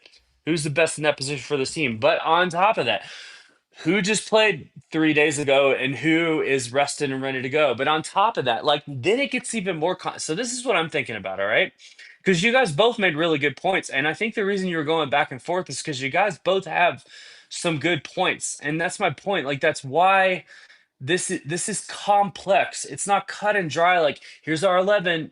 Like it's complex. So you have to think through all of these layers. And I mean, I don't envy Maresca in that aspect. But let's take Stev for example. Okay, my only beef, I was wondering if he would start, but when he didn't start, I didn't lose my mind. My only beef was, and I think everybody might agree with this, I personally think Maresca waited too long to bring him on. I probably would have brought him on before the 89th minute. I probably would have brought him on at 75 if he wasn't going to start, or 70 even. But I mean, apart from that, it's like, then I'm so sorry. Yeah, I Bamfordinho. He thought you makes a took notes. Bamfordinho. He makes a good point talking about Steval being on the right, and how he can do that, and Yeah. then you make a good point. Well, Palmer's out, and that's a great point because Neto can play right wing, but Steval can play right wing and the 10. So if you lose Steval and he goes down, yeah, you don't have the luxury of moving Neto over to the 10, okay? But there's some other parts to that because guess who can play in the 10? João Pedro can play in the 10. But the problem is that if the lap is not injured for weeks, then he's out because he just had a dumb red card and he can't play striker, which means you have to use Pedro up there. So I'm just saying there are just so many factors. And so, perhaps the reason he didn't play Steval that much is because he's like, well, I need him for the 10 because I can't put Pedro there because Liam Delap's an idiot this week. And so it's just there's just a Go ahead. lot I'll be of back in a levels few there. seconds. Yeah, no, I'm done. I'm done. If Ben Verdino would like to talk while you step away, I'm fine with that. Yeah. Maybe I will just continue to I'll be Coachella. right back. Banford, go ahead. I'll be right back. Yeah. What I was trying to say is, if you have a player like Estaval, world class young player, and if you have somebody like that in every serious football club, that doesn't mean Chelsea is not serious. They are going to use him for most of their games. Like, he's going to be a starter. If he's in Man City, he's going to be their Superboy. Liverpool, he's going to start. Real Madrid, Barcelona, because he has proven to be a very good player. So the expectation of him storming the Premier League and be successful is already there. He has shown already. The only misunderstanding, or where I don't get Maresca very well, is if this boy can help you easily win the games without complicating things, then why do you have to like put him on the bench? As I was saying earlier on, it was too long for him to have come into the game against Tottenham. And when he came in, I think he created three solid assists. But João Pedro and Gittins were not able to convert those chances. I stand to be corrected. But the little time that he came in, he was really doing so well. So just imagine he would have started against Tottenham. Just kill the game, let him go relax for the next game. This is not rocket science or whatever. It is easy as one, two, three. Like, let him play in the initial stages. Okay? Let him play in the Here's why initial I'm stages. laughing, Banfordinho. Even after everything, Tony explained, No, making it but clear how. Coachella, No, would you no, love I'm just to joking. I'm kill just the game? joking Would you here. love to? Hold I'm on. just joking. How Tony said it's complicated, and you're telling him it's as easy as one, two, three. No. But looking at it in that way, it should be very easy for you. Especially the boy is not struggling. He's one of our best players this season, unless somebody disagree with me. But No, no, he everything is. He shows is. that this guy, he Honestly, has been I don't. scoring No important question, he goals. is He's indeed. been say that again, Coachella. No, he is one of our best players. No Yeah, question, no this debate. season. So Coachella, Mhm. would you want to kill games? Let him go relax. Like, if you have Leeds, Brentford.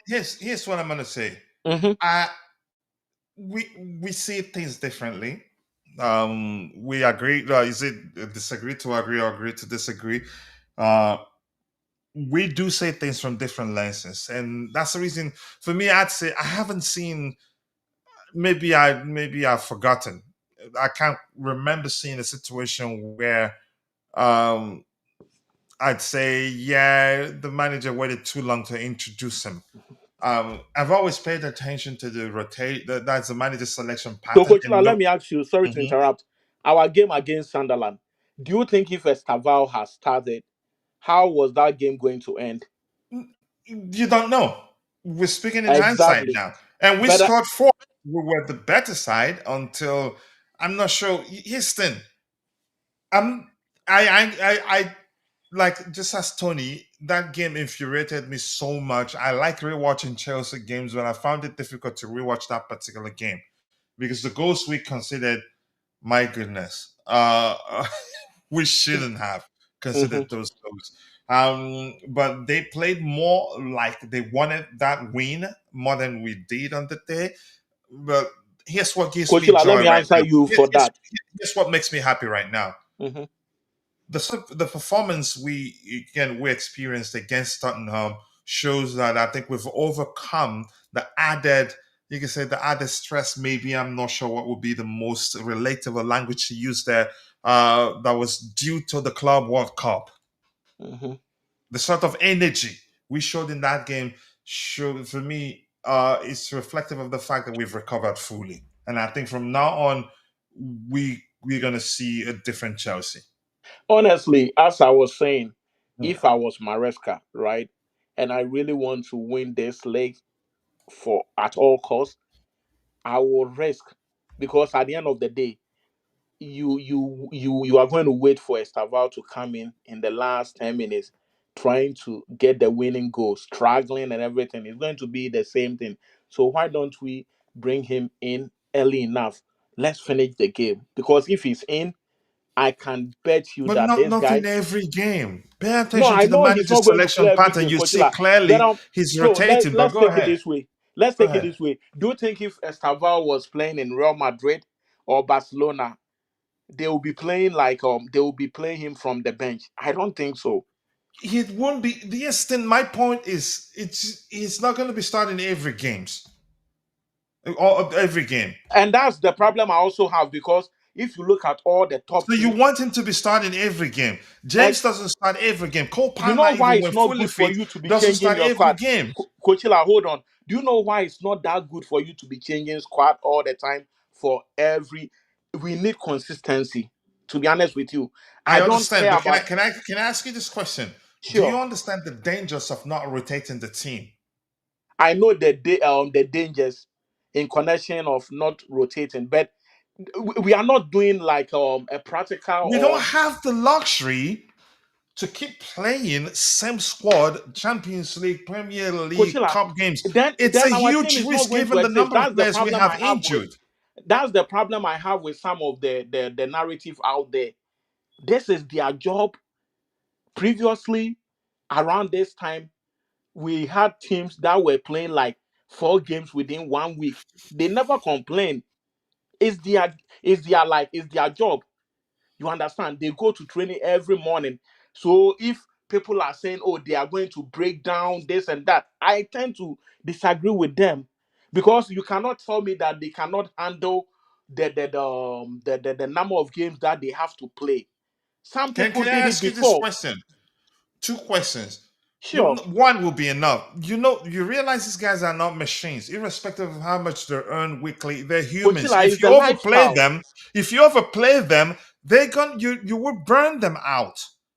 For Yeah, you might win a few games here and there. Then once they get injured and stay out of the squad, you suffer long term because Coachella, your focus was to achieve a short term gain. We I have to let me tell you listen. something. I have some players, some of these Ghana players. Some of them are my friends. A couple of them. Some are retirees and everything. It's about the lifestyle of a football player that makes him. If you know you are a football player, you have an important season.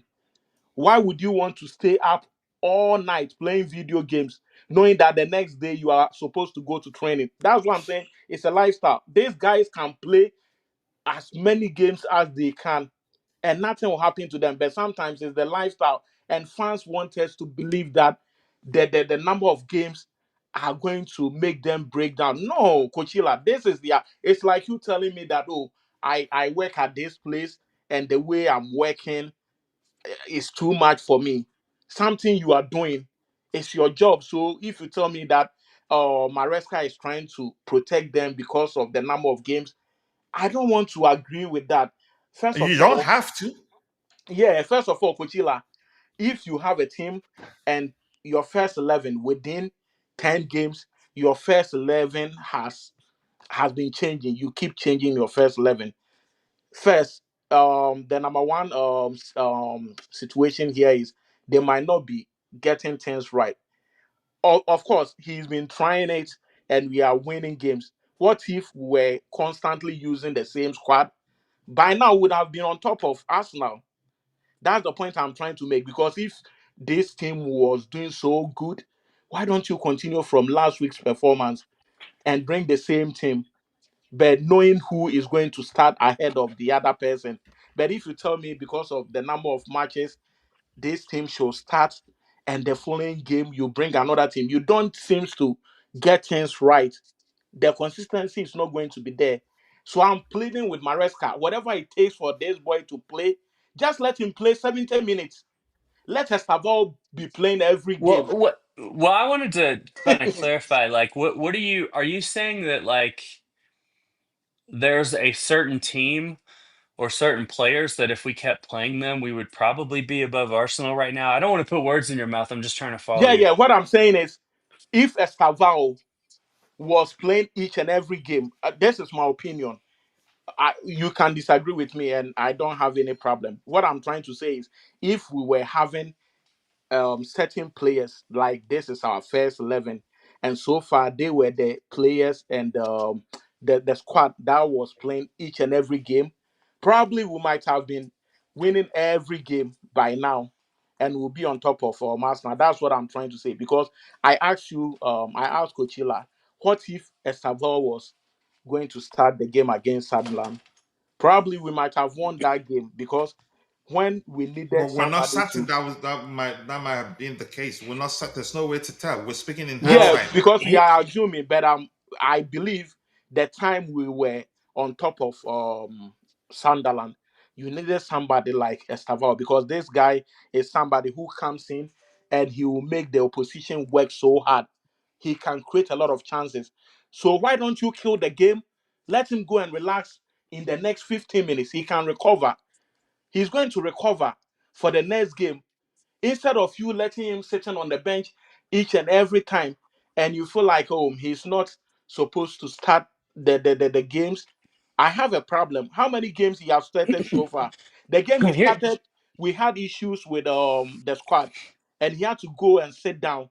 Ever since then, he always come in, play like 30 minutes, 15 minutes, 20 minutes. It's not going to help in a way. Maresca should get his first 11. Mean, to be honest with you, he has to have his first 11. Each and everything. Go and check Barcelona's squad. Go and check Real Madrid, PSG, Bayern Munich.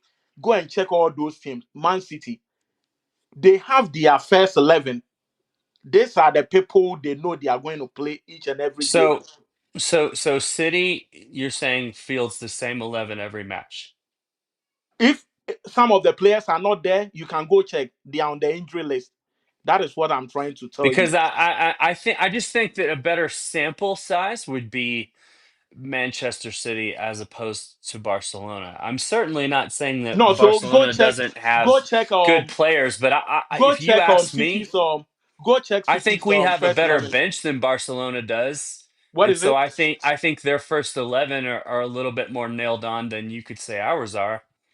Which team you talking about? Man City? No, Barcelona, I said, but that's why I said I think Man City's a better sample size. Exactly. Because Like the if you go check Man City right now, they mhm. have their first 11. If you don't see any player out there, it's because that player is on the injury list. I stand to be corrected. And even if they make changes, they don't do it constantly.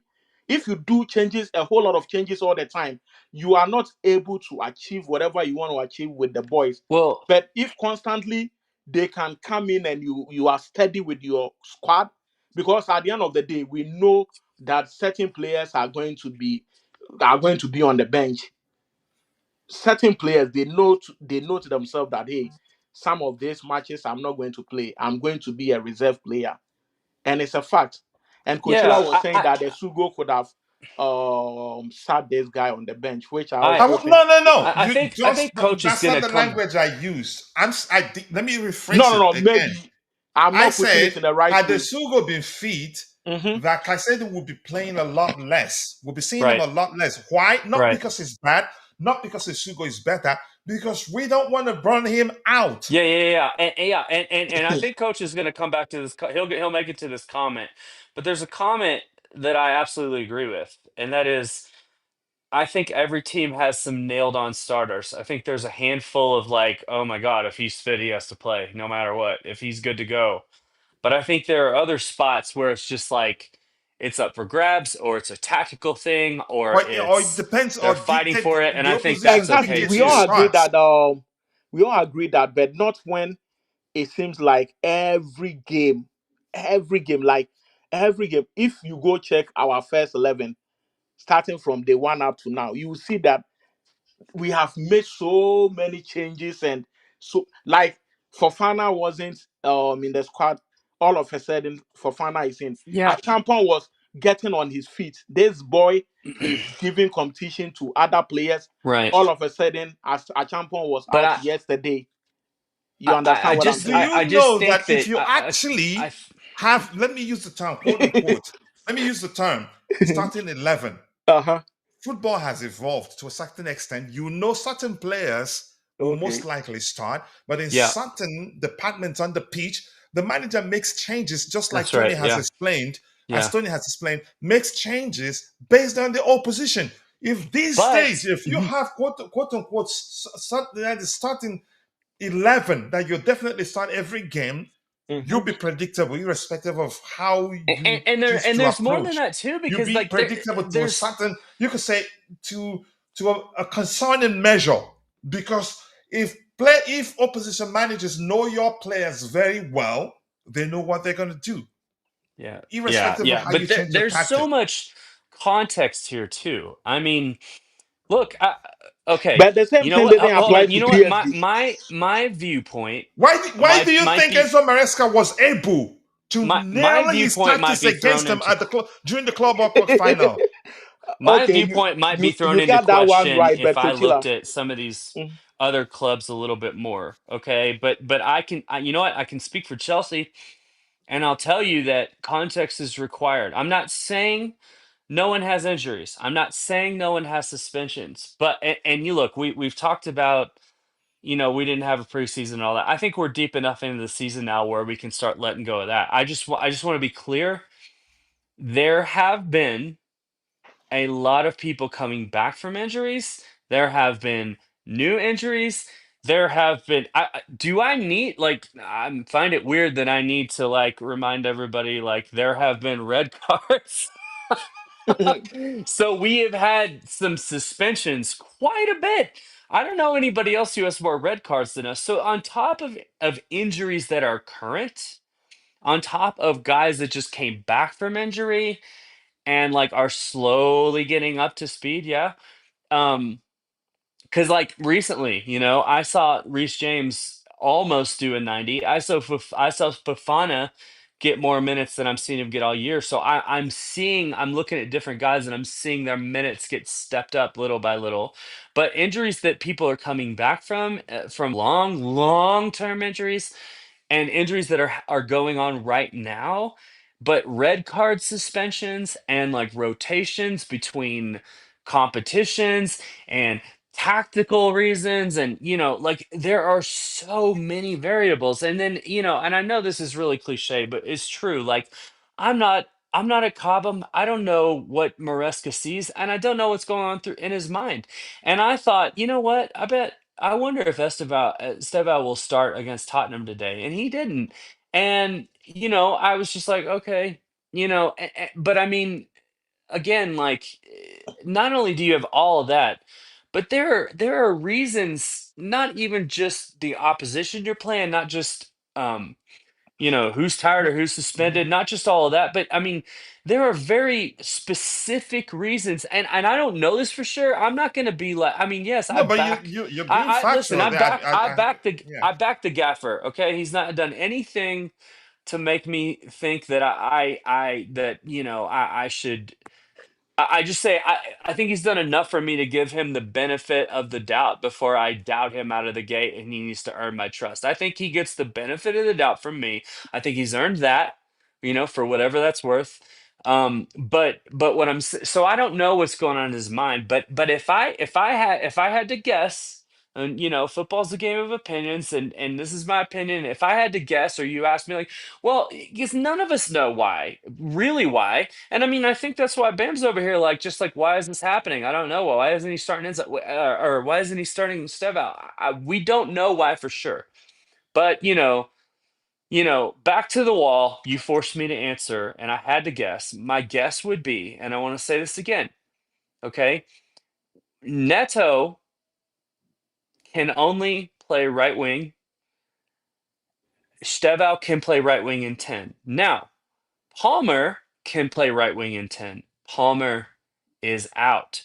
Pedro can play 10.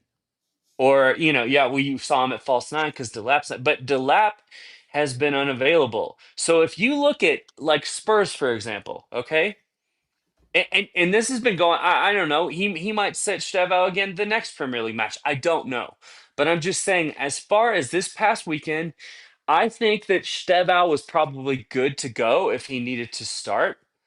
But if I had to guess, and this is the only thing I can come up with because we just don't know, and that is if Stevo goes down, not only do you lose, because we talk about like why aren't you playing him if he's that good, and but sometimes there are reasons where a manager says, I'm not going to play him here because he's that good. And I think it's way less often. And I know it sounds counterintuitive, but just hear me out. The sometimes might have been the fact that Maresca knows, hey, if Stevo goes down or he gets injured, now I have a real problem Yep. because nobody can play the 10 for me. Facundo Nobody. can, but I don't Right? think he No, can I know. execute Right. it Well, come as on. good Yeah, I know. as Of Stevo. course. Yeah. But like nobody to that level can play the 10 for nobody that I could just almost like, and I'm not saying he's as good as Palmer, but he's almost like plug and play. You're going to get, he's a slightly different player, but you're going to get like a lot of action out of him and a lot of creativity. Like he catches the eyes and he makes things happen like Palmer does. That's as far as I'll go with the similarity there right now. As far as player profiles stacked against each other, well, that's a conversation for another day. But I'm just saying if Palmer's out and you don't have the luxury of playing João Pedro in the 10 because Delap was a dummy, and maybe you could play Guiu up top, maybe. All right, but maybe I would have done that knowing Delap was out. So I'm like, all right, well let's put João Pedro in the 10 because he does seems to do better there. But you know what? He didn't do that, and guess who got our only goal? So what do I know? João Pedro got our only goal. But my point is that if Delap is not available, and you don't know if Guiu's ready to lead the line in the Premier League, especially against a heated rival, okay, that's above you in the table, and your only 10 is Stevau, pretty much, and your only dependable You 10 could is say, Stevau. let's be more specific because no disrespect to Facundo, he can play 10, but the 10 Right. we have that's capable of pulling a rabbit out of the hat and Yeah. helping us win game, just like Yeah. Palmer would if he's fit, is a Stavo. Right. Go Right. ahead. Yeah. So But yeah. So if you lose Stevau, okay, that he is the other. Yes, I think we all agree like Caicedo is world class, but I mean as far as just like a shot in the arm, right, makes everyone around him better, makes everybody on the pitch perk up and play better, you know um other than Palmer, that's probably Stevau. But and look, I want to be clear here. This is because I know what some of the audience are probably thinking. I want to be clear here. I am not saying whatsoever that, oh, so if he's that good, you just don't play him. Well, when are you going to play him? If not against Tottenham, what is the right kind of game to play him? I'm just saying the particular situation that we have been in, we are fairly thin at the 10. And so if Neto is good to go and Stevau just played, I can totally see starting Neto when you're just like, well, if he goes down, I can bring Stevau in. If Stevau goes down, who's my other 10? If Pedro has to play false nine, Buonanotte, against a team that's ranked above us in Spurs, and I need Buonanotte for like cup ties and things like that. He probably needs to use them in Carabag because it's such a long flight out there. And he knows that anybody that goes out there and plays is going to be totally gassed and he's going to need them ready for the Premier League And right when they here's get and back. let's be clear here, Tony. It doesn't even matter whether we're using the term 10. We just want him available. Whether he ends up playing on the Right. flanks as a winger, it doesn't matter. But his absence will compound our situation. Yes. I'm just saying, like, again, I don't look, it's just given the situation though, it could have had to do with that 10 spot. I don't know. I I'm wouldn't. I guessing. wouldn't I'm say guessing here. specifically because mainly he's played on the flanks. Except towards the end of games, we usually see him come centrally because Maresca Mhm. uses Enzo Fernandez in But that I think 10. if Yeah, and Neto's all that. Mhm. available too, and you have Steval available, and Steval just played, if I'm Maresca, I'm thinking, well, like if Neto goes down, I have cover. But if Stevao goes down, that's a little trickier because he's more versatile, and I'm already really thin at the 10. One, you can say That's one of one the only angle. different makers we have in that attacking area. What? Say that again? One of the only different makers. Like that's Yeah. let me Yeah, use a and broader look, language we that I need to used be clear. before. Like, One of the coach, I only know players that. we have that's Uh-huh. capable of pulling the rabbit out of the hat and help make Yeah. things And coach, happen. I know you're not saying, I know you're not saying, oh, well, we just need to protect him, so we can't play him in really big games. I know you're not saying that, you No. know what I mean? So I'm following you. It's just like, if you have personnel available that can do the job, but you've got someone else that can play the other one, like, Hmm.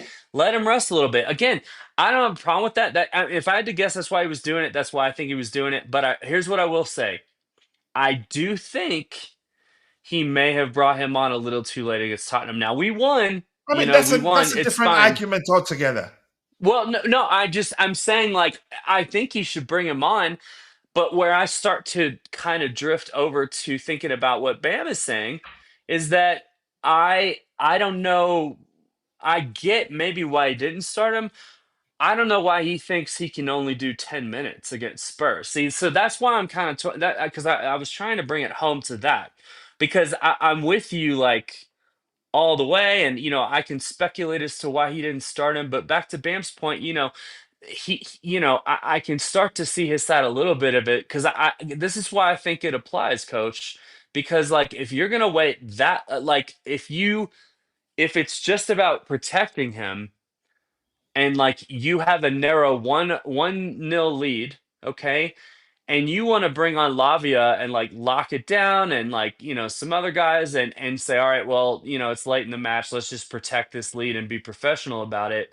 Okay, but if you're going to bring Stebo on, like, why wait that long? If you're not going so defensive Mhm. that you're going to keep Stebo, if you're not going so defensive that you can afford to bring Stebo on, then it's because I know he can handle more than that. And I mean, come on, it's like, when you're only giving him 10 minutes, that's when I think Bam has a point, because now I think you're being too conservative. Now it's just like, now it's getting into the realm of, come on, man, you could have brought him on at the 65th or the 70th minute. We may have got some more goals. And look, bring him on.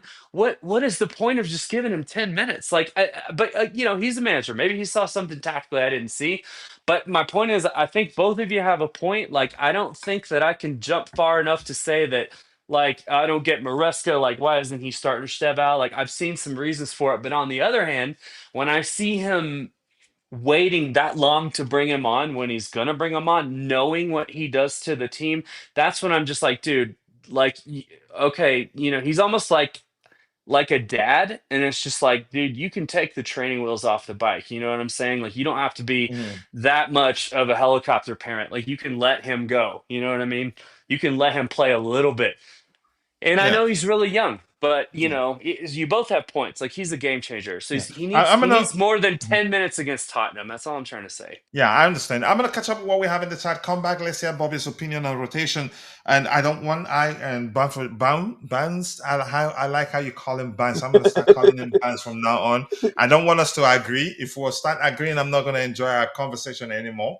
Um, let's see. Eugene says he would want to start every game by game because I already see his a selfish but not on an egotistical way what is needed. Yeah, I mean that's very common with players as good as him. Sometimes they do come across as selfish. And Eugene says that it started years ago. That's with regards to having so quote unquote starting 11. Everything changes. Nobody has starting 11 these days if you paid attention. But there are players we know will start, but in certain areas you do change. He says it's the same thing in other leagues. We've seen even Real Madrid rotates players. It's important. They're humans. Let's see. The question is how many changes you make when you rotate. I think can lead if you make too many changes that you'd see in so many. If they're not, you can say properly gelled. Uh, you most likely will see a disjointed display from the team, because lack of chemistry between them during match games can make a huge difference. The game is faster now than a couple of years ago. Every year it becomes even faster, according to Eugene. One touch, one pass, no complications. Yeah, much more simplifies. More teams than individual players these days. Ken for Golden Boot, that's Jim Giso. I mean, he's how many goals he scored? Like a million goals already. And more countries playing better football, more players coming. We can see Morocco, some more players, more luxury. Morocco in the coming World Cup. Let's wait and see. And Team B, there are some starters that are nailed on. Definitely, you have that in every team. But if the manager sees that he can do with that those nailed on players in certain games, he'd rest them or maybe just have them on the bench. And if things don't go the manager's way, he'd bring them on to change things. Because yeah, changes carry a lot of risk, depending on how many changes you make. But it's okay to have some players who have to fight and earn their spots. What it comes down to is trust Maresca and what he's doing, and I trust him 100%. I don't think it's perfect. I've had a few questions in the past, but this season, I think, except for when we had red cards, the way he reacted to the situation, I had questions, but I moved on from that. I think he's an excellent tactician, by the way. But that's a team B. That's excellent, very delicious comment right there, and Yeah, thank and I you think for we're that. seeing him getting better too, Yeah, as before our eyes. yeah, The I agree. manager. Yeah, I do agree. But our overall squad require rotation based on players' ages and experience, and yeah, and quality. I agree. And Real Maresca says, Maya, thank you so much for reposting that. I appreciate you, brother. I do hope you're doing well. The bad period happened, and it will probably come again. Yeah, it's football. There's no way. I mean, it's a possibility, but you can't bet your life that yeah, the season that will go from now to the end of the season and not lose a few more games. It can happen, but there's no guarantee it happens. Yeah. Bobby, coming to you, big up to you, and thank you for finding the time to join us, even though it's very late for you. We want to get your opinion on rotation. Bamfo, I don't know if you were listening, if you heard his side of the conversation. Um, I wouldn't say he's arguing that Estava should be starting every games. I don't want to misquote him, but let's get your opinion on the importance of rotation. Even I don't know. Let's hear your thoughts about it. But big up, thank you, and I do hope you're doing well. Yeah, big up, guys. I Big can't up, man. hang Do you around have too. cold? Yeah, a little bit. Yeah, Oh, I can't hang around too long, coach. It is I late. understand. I I understand. have an Blue early Money Show will start. come back soon. We're working on it. Look, let me try and find words that doesn't shut down conversation and makes me look like the big bad wolf, coach. Mm. First of all, I'm even shocked and stunned that anybody in this day and age in top flight European football, not to mention English football, is even mentioning the word first 11. A team like Man Amen. United, who is only playing the Premier League and has no other commitments, rotates players. Not to mention teams like Chelsea, who end up playing in excess of 60, 70 games in a season, not just including club football, including internationals. You have the youngest squad, probably certainly in the Premier League and probably in Europe. A lot of developing players. You have mammoth injuries. You have players coming back from injuries. You have suspensions, just as already been said.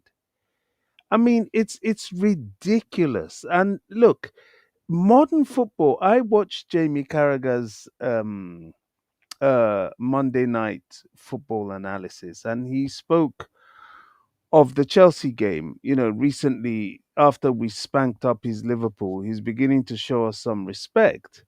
And one of the things he was talking about was the complexity, the interchangeability in which managers like Maresca,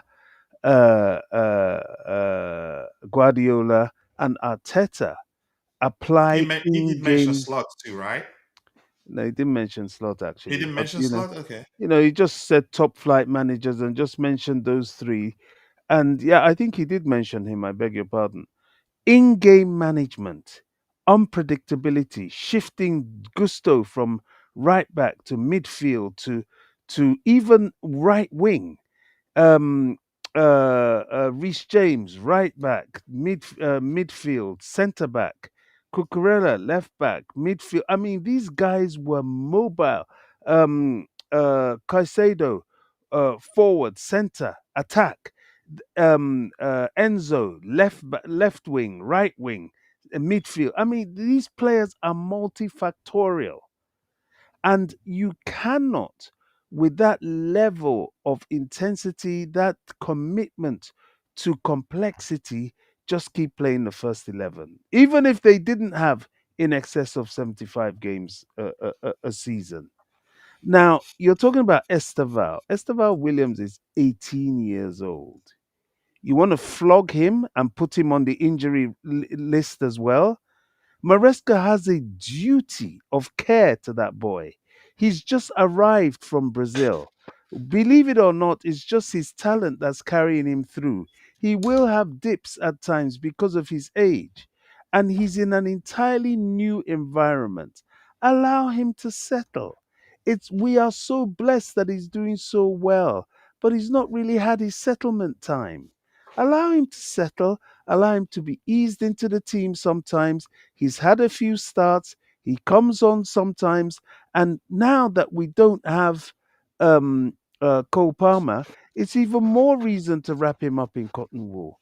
Yes. It is absolute. To me, I'm flabbergasted that anybody could be saying, "Oh, start, and Esteval. He's that good." Start it.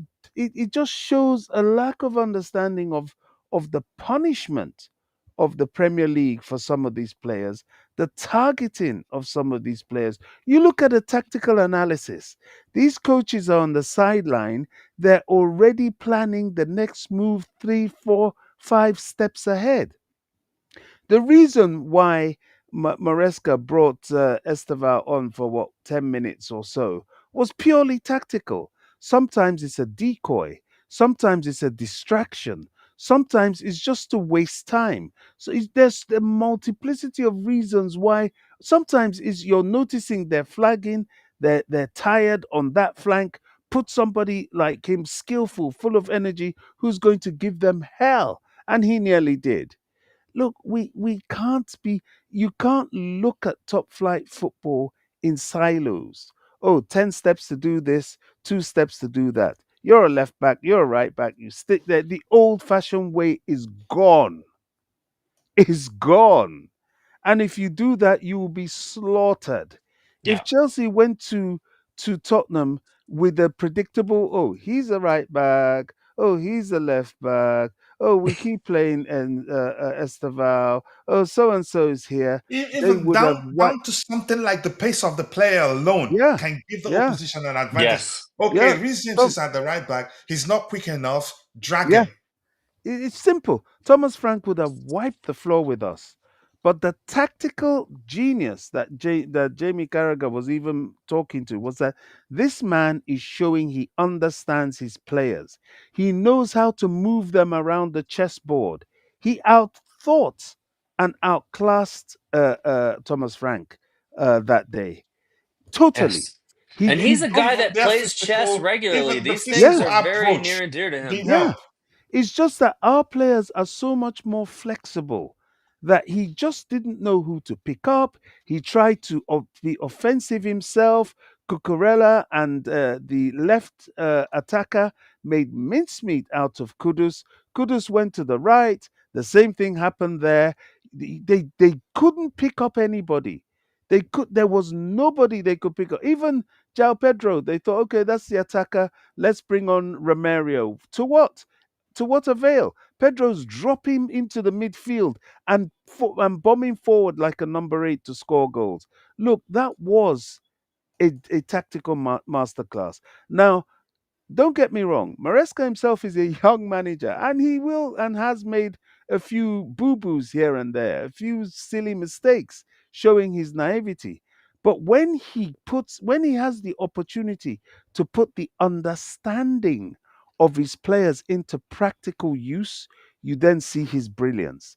Fofana is just coming back from injury. He can't yet give us 90 minutes.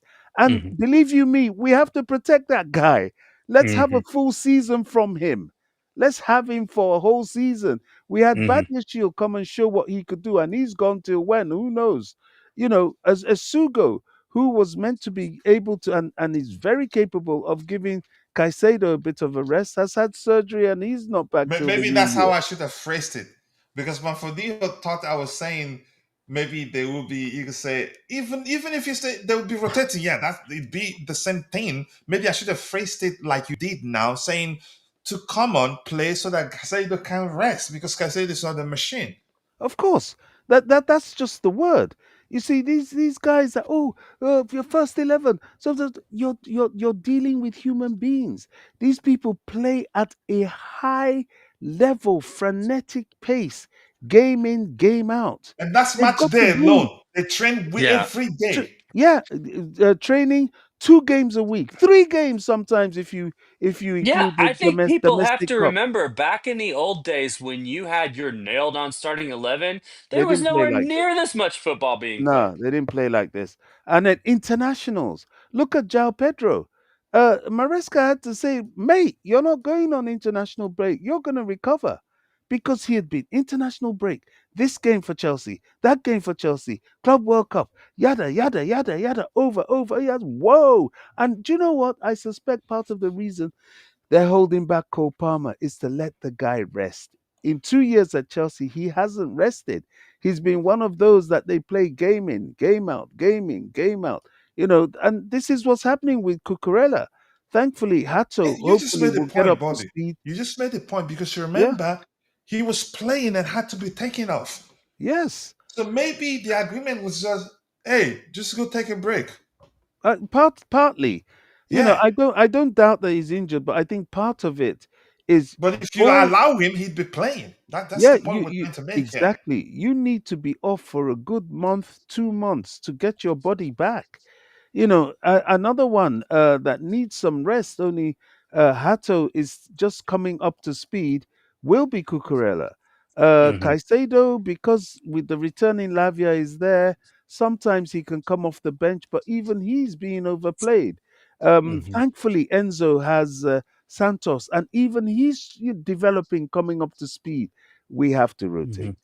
We have Hmm. to rotate. Arsenal rotates, and I don't know whoever said Man City doesn't rotate. Are you But kidding me? lots, they're actually chief rotators. Well, Exactly. and Uh, look, I'm not saying this is one of the main points, but there's another caveat even to Stevow, and that is, and we've talked about this before.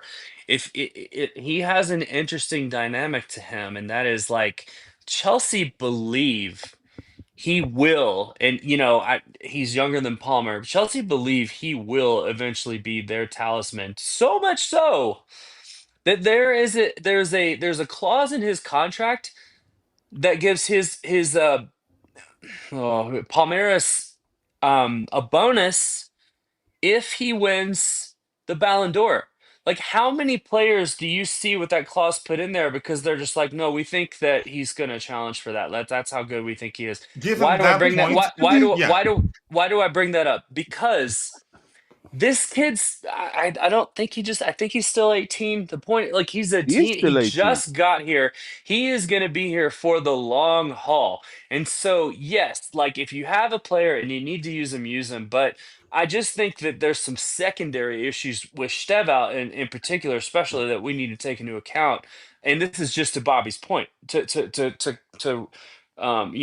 of piggyback off of that. And that is, um there are some special things about Steva. Like they think he's the future, like You he's the know, But truth. You know what even I'm at you saying? that, know And what, here's so you here's know and something what, so else, it, if you you don't if mind, you Tony. can protect you know him, what, Hmm you know want to what. 'Cause, protect him because I thought long this was my term, slot. like he's the I've been franchise. hijacked.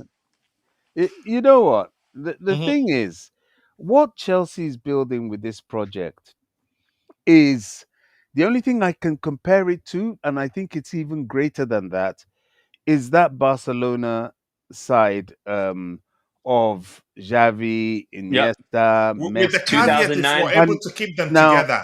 you can liken Esteval to Messi, if you like, and Xavi to Parma, and so on and so forth.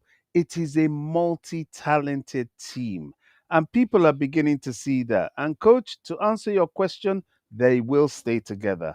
All this nonsense that they keep trying to throw to destabilize the team. Oh, Real Madrid is looking at so and so. Oh, never. The only thing that could make, if they want to drop like 500 million for a player, fine. You know, if Which they they never do. and the players, you see, Chelsea was so smart about this, because one thing you get when you pick players very very young is you get a bit of loyalty. I remember having this argument with, it was even you, about Cucurella. Oh, Cucurella won't sign a new contract. No, no, I didn't say he won't. I was concerned. Well, I told you he would. And You you told see, me he would, yeah. these players, right? It's more than money. They're earning good money. They came to the project to build a legacy. As young as they are, they envisage themselves as that Barcelona 2000 Hmm. and 2006, is it, to 2012, 10 or 12, when Chelsea stopped their reign. They look at themselves as the tiki taka, those people, only they're making their own form of greatness. The only thing that has inhibited Chelsea was injuries. If Chelsea have their squad fit, Lavia fit, Fofana fit, Palmer fit, Yes, Dilat super. fit, all of them fit, I can assure you we'll be right up there. We'll be right up there. And we will show people that World Club Cup victory was a sign of how great we are. People are beginning to see it. You watch the commentators, they're watching Chelsea thinking, wow, this is really a team. This is a very multi-talented team.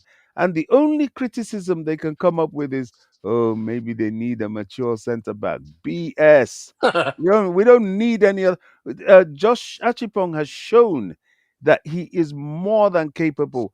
Badiashile, if he's fit, is more than capable. Fofana, the same thing. The weak link in our defense, to be honest, is Tosin. you know, Chalaba, okay, he has his few moments here and there, but he's solid. Tosin, I don't know, maybe I don't know, but Maybe there's because he's enough recovering around from an him. injury, I don't know, but a lot of questions. Yeah, but there's enough around him. Mm. Our midfield is look. I don't even We're want to talk about stacked. that. We're stacked in the midfield area. The Hmm. midfield is immaculate. Honestly, if Mm, the ability to rotate and have strength, that is our mm, strongest area in the field. hmm. And we just have to just sometimes relax and watch what these guys are doing.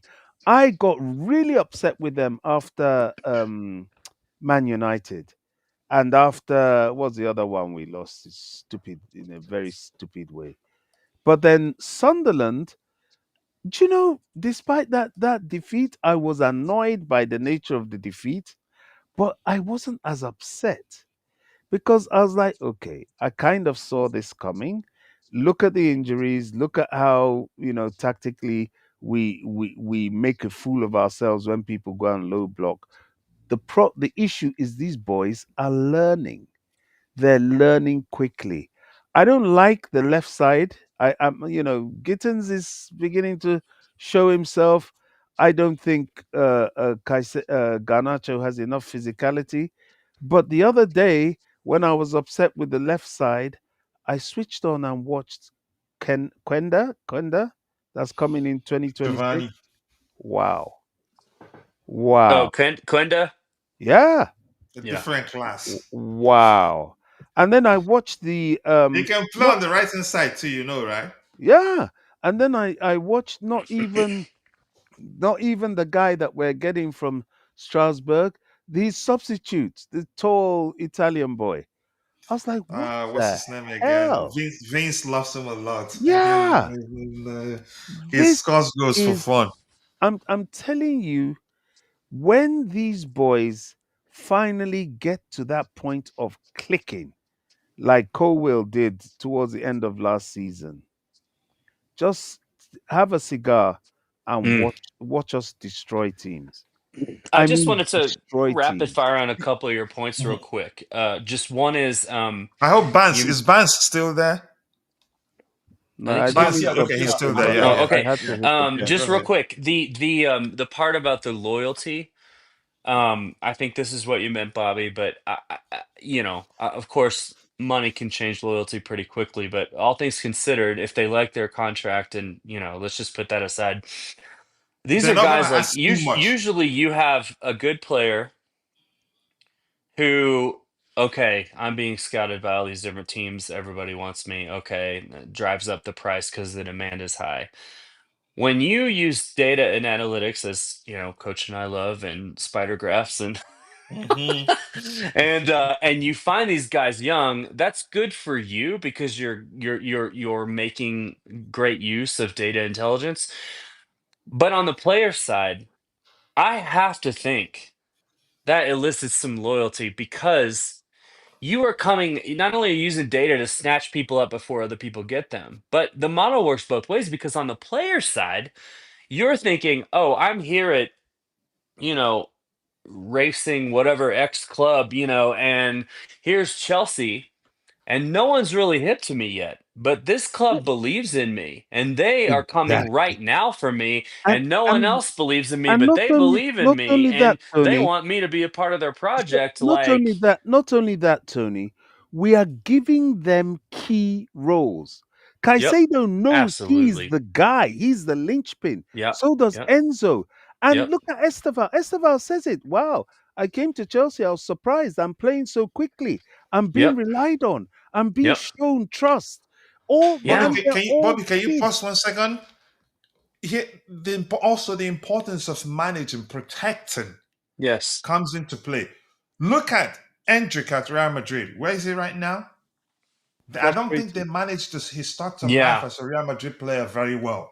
Yeah, it's They did frustrating. not It, He manage it, went out. expectations. They did not manage expectations from the kid. Everything yeah. about his start to life as a Madrid player was fumbled. That's why he Hmm. is where he is right now. Now That he's was gonna be why loaned to Leon. probably when Alonso took over, he was expecting to be the main guy. He came there with the main guy mentality. He wasn't humble. That's another thing Hmm. altogether.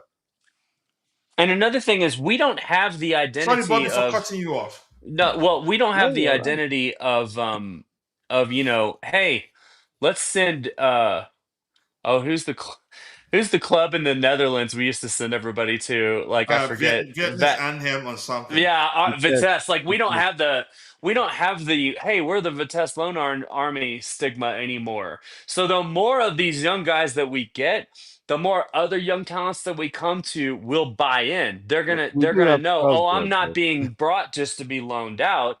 Like, there is case after case after case of guys my age being being used. just plug and play and being Yeah, used and being a main part of the squad. So the more that we do this, the more these young talents that we believe in are also going to buy in. And I think and they that will that feeds stay. their loyalty because they're Mhm. like, oh, you're not just going to send me on the first train to Turkey or whatever. You're going to use me. And even if I don't play more than this other guy in my position, you're going to rotate and you're going to bring me in, you're going to protect us, and I will get plenty of game time. And if I there's a know there's football, there's no reason there's I a should be having this much playing time at a club this size at this age. But there's a this is principle Chelsea. of This is a different animal.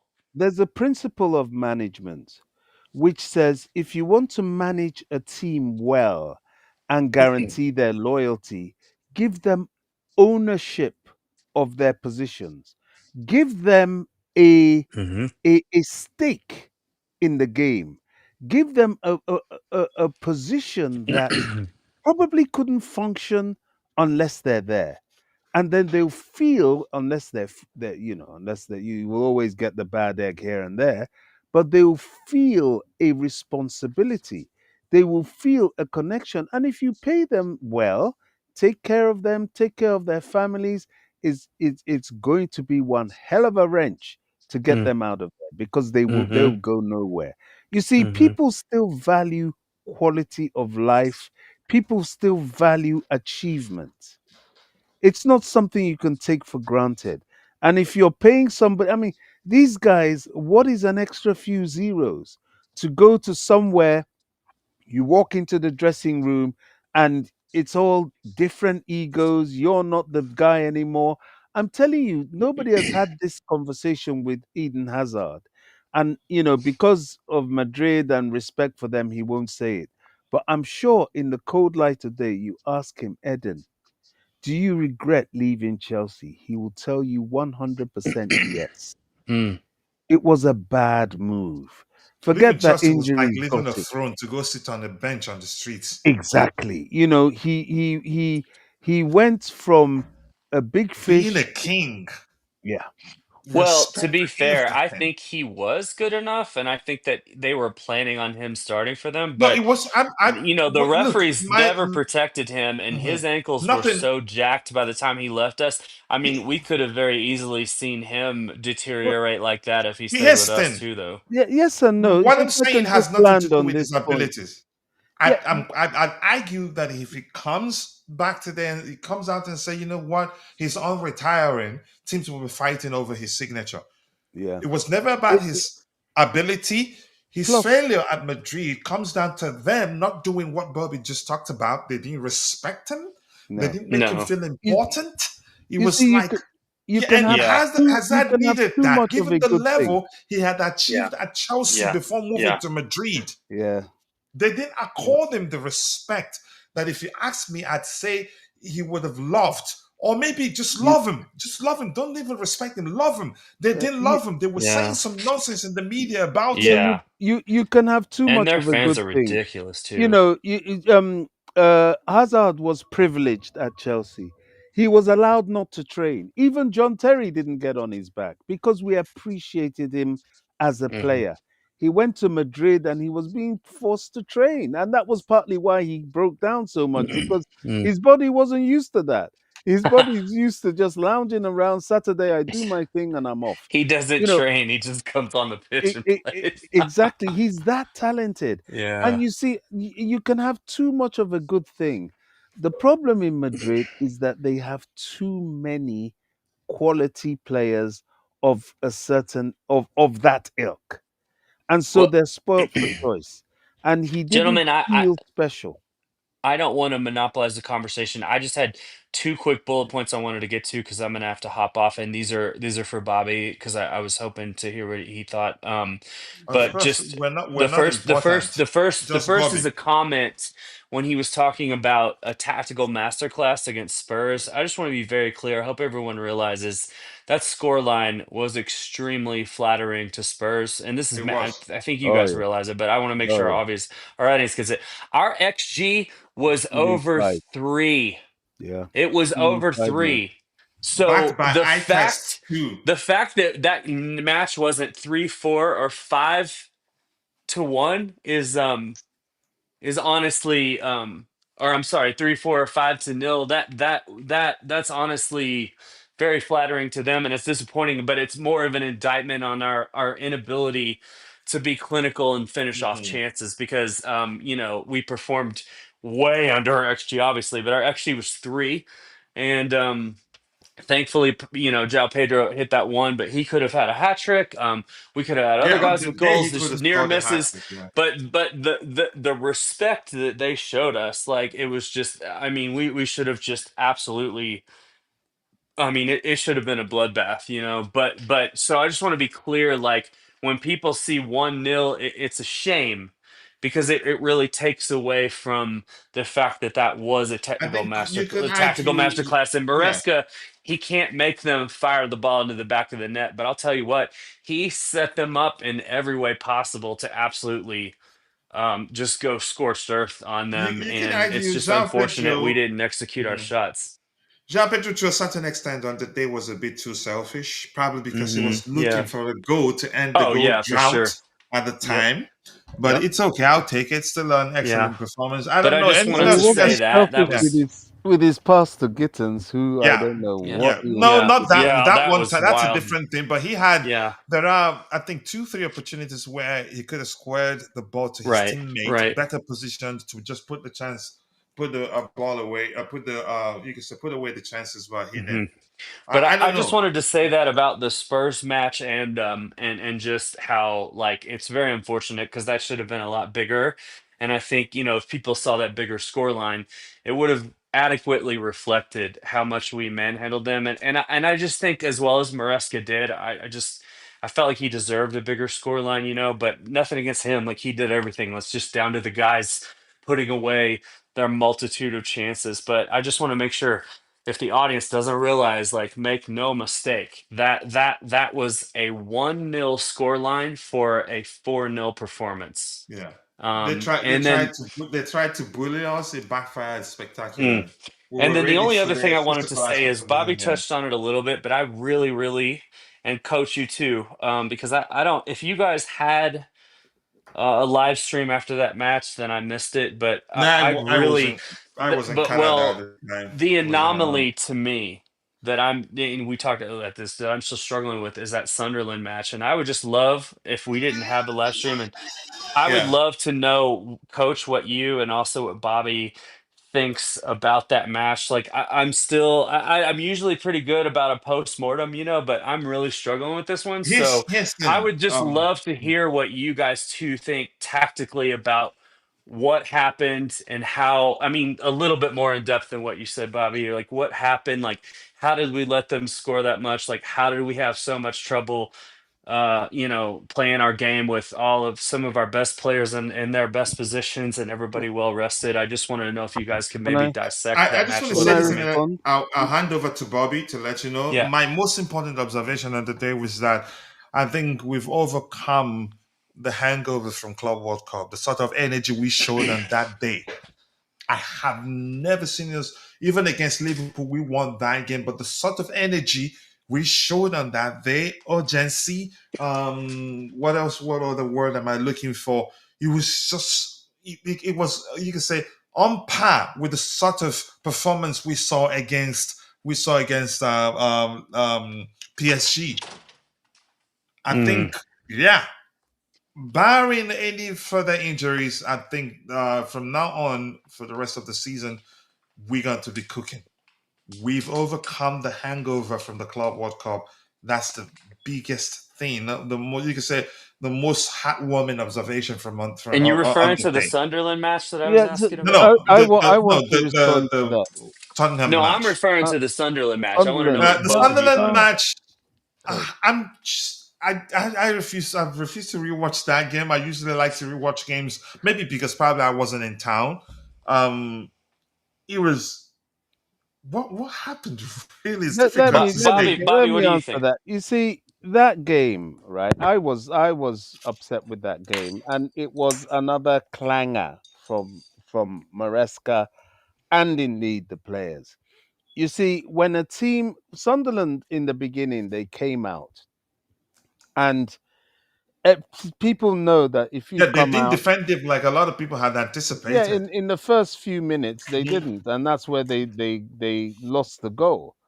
And they got scared. They were like, wow, if we come out and play these ones, they're going to tear us apart. So they went low block, which is what Thomas Frank tried to do. But this time we had them sussed. He tried fast counterattacks and all that. He tried so many things that on Saturday he was just slapped up. But the mistake we made with Sunderland was when they went low block. Chelsea have this stupid thing that they've been doing in the past is that they two mistakes were glaring to me.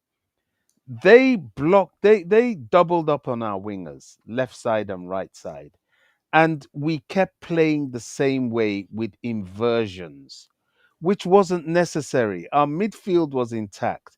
When they were doubling up on the wingers, we should have gone to your conventional left back and right back to go and support the wingers in attack. That's number one. So balls wouldn't have been taken away from Garnacho when they dropped back to a flat back four and made two banks of four in a low block.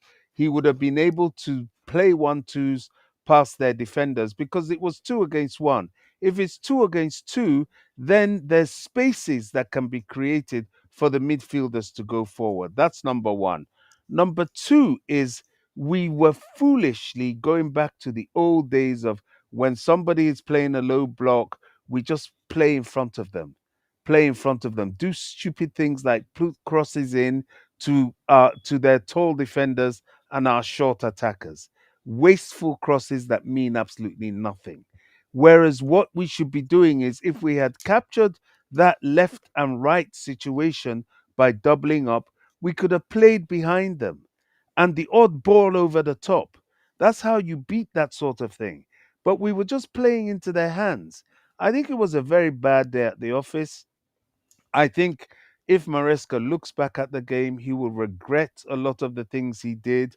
You know, you're playing slowly out of the back when a team has low blocked you and the attackers are pressing you, and which means you can't even play the ball over the top because they are sitting back waiting for you. So what's going to happen? You're going to lose the ball unless you're playing 1-2s and dribbling past them, playing quick passes like Barcelona do, you're not going to get through it. And that's something he has to learn. And I think he will learn.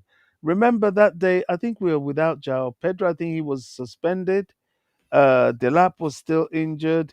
We had some of course, no Cole You say Palmer, which would to have some helped measure us. we were depleted. Yeah, we had some people. Was Caicedo out? I think he came off the bench or something. Well, I can't. he was carrying a knock according to the manager. Yeah, we had a few. The players were not really on form. The battling wasn't quite up to par. It was a bad day at the office. But if we're to get over this silliness of they low block us and we start wondering what we do, Mhm. if they're low blocking, you don't keep playing the same way. Oh, slowly out of the back to who? Oh, inverting to where? There's nobody there. Spread out, double up. You're coming from the wings. Give your wingers someone to support them, to play to. And I'm sure the few times we did it, we opened them up. It's just we didn't finish and we didn't do it enough. So, Do you guys think we beat them on a different day? And if we do we still struggle because of just the way that they No, set I up, or think we beat or them do on a you think different we day. manhandle them like Tottenham if we no, play our game? on another day we're gonna cane, we're gonna spank them. The thing with a team like that, I noticed after the first goal came, they panicked and dropped. If we had scored another one, they would have started rushing us, and then they're open. Unless they're gonna sit and park the bus, then we can smoke a cigar because we're ahead. So the game was, we gave them courage because we had it in the bag and we just threw it away. If we meet them on another day, I don't think we'll do that. I think we'll open them up. We've got enough quick players that can play around them. Score once, score twice, they'll be all over the place. Thank you so much. Anybody else has anything else they want us to talk about so we can call it Gentlemen, a day? I gotta hop off. I appreciate you answering, responding, Coach and Bobby, and good to talk to you too, Bam. But I'm gonna say cheers, everybody. I gotta hop off here now. I appreciate you having me. All right, see you next time, bro. Cheers, Anything buddy. else, Bounce, Bobby? Anything else you guys want us to Okay, talk about? cheers. Cheers, Not bro. not for me, coach. I'll have to go soon All as right, thank well. you so much. Bans, anything else from you? Well, Coachila, I guess some few things before we wrap up. All right, go Um, ahead. I had um, I had Bobby talking about um some of the assertions that I made, Hmm. but what I will say is I hope you guys the start a opinion. fight. I would like Oh, it. no, no, no, no, no. I'm not going to do that. But No, I'm I'm just just going kidding. I to know you, my bro. Go ahead. opinion. My opinion still stay the same. Hmm. If You're I'm a entitled to coach, your opinion. yeah, I will respect Maresca for whatever he's doing. He's one of my favorite coaches over the recent years, and there is no way I would say something against whatever he's doing for my football club. He has really done a good job. But anything that I share here is my opinion. If you have a player like Estevao who commands first 11 in the Brazilian team, and he was also part of the Palmeiras team for the past 2 years or so. He was constantly playing for them. And if you look at the Brazilian league, it's more physical like the English game. And when you talk of injury, he's not an injury prone player, and a coach is trying to protect him and minimize his game. I find it to be more like ridiculous. That is my opinion. If he was my player, I was going to use him every now and then. I will make sure he's part of the core of my team. And whatever anyone says about first 11, I think I respect their opinion. But if you go to certain teams, there is no way somebody will tell me that Mbappe will sit down for another player to play ahead of him. It doesn't happen that way. That shows you that in every team there are certain players who are very key to the team, and without them, there is no way the team is going to strike. When you take Lamine Yamal, he's very young, but as it stands right now, there is no way Hans Flicks or any coach who takes over Barcelona will let him sit on the bench constantly because they know what he can do, and he needs some of these games to get better. So if you have Estavao and you want to tell me that you want him to sit down and you want to protect him for any future, assignments, I tend to disagree.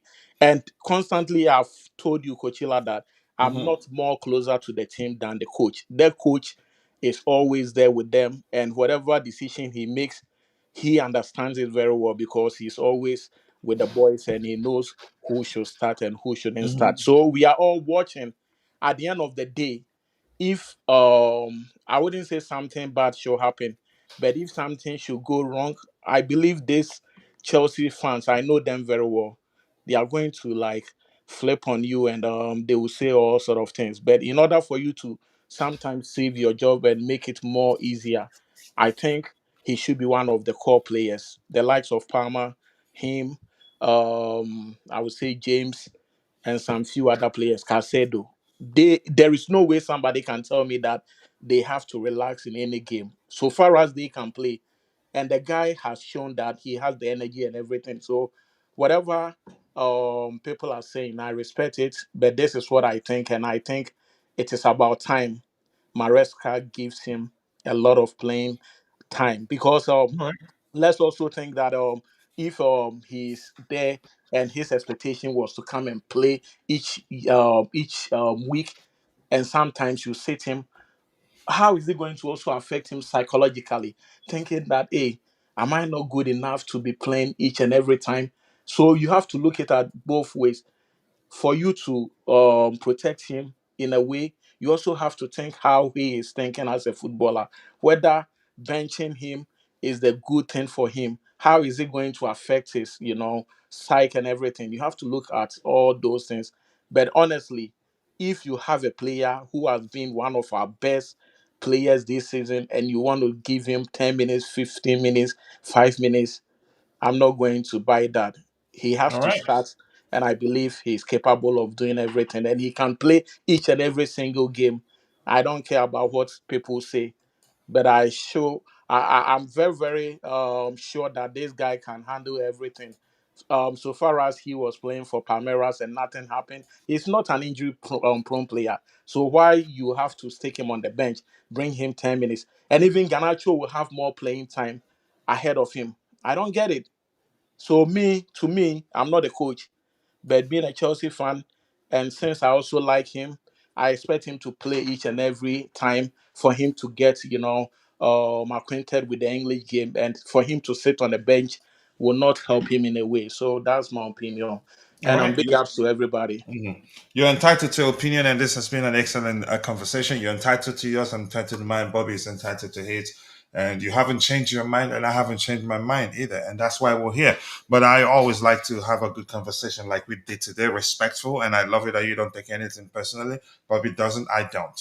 And I hope you didn't take anything personally from what Bobby said. You know him. He respects your opinion, which Oh is no, here no, no, to. no! Come Okay. on, we are men, Coachila. Whatever people say, so far as it's not an insult or whatever, we are all trying to Exactly. share Ex- ideas. So me, I don't get it. exactly. But That's why I we love are you, all brother. one brother. Bans, by the way, no more Banfadinho bans. All right, we So that's have Bobby and Coachila. Esteban Talk to you guys later. Isaias says a Parma with Kane. What a dream duo. I hope that happens, but I don't think it happens. But me saying I don't think it happens doesn't mean that it cannot happen. Bobby have told me that yeah, anything can happen. But thank you for joining the conversation, Eugene. Always nice to see you, my brother. I'm glad to have you back. Thank you for joining the conversation. And a real Maresca and the Maya, my South African bro. Nice to see you. I do hope you're doing well. Team B with that delicious comment down the screen. I appreciate you joining. Jim Juso. Who else was here? Marvel Republic was there. Plaza was here. And all of you, if I miss your name, apologies. I'm only human. See you guys next time. God bless us all and cheers. Still blue.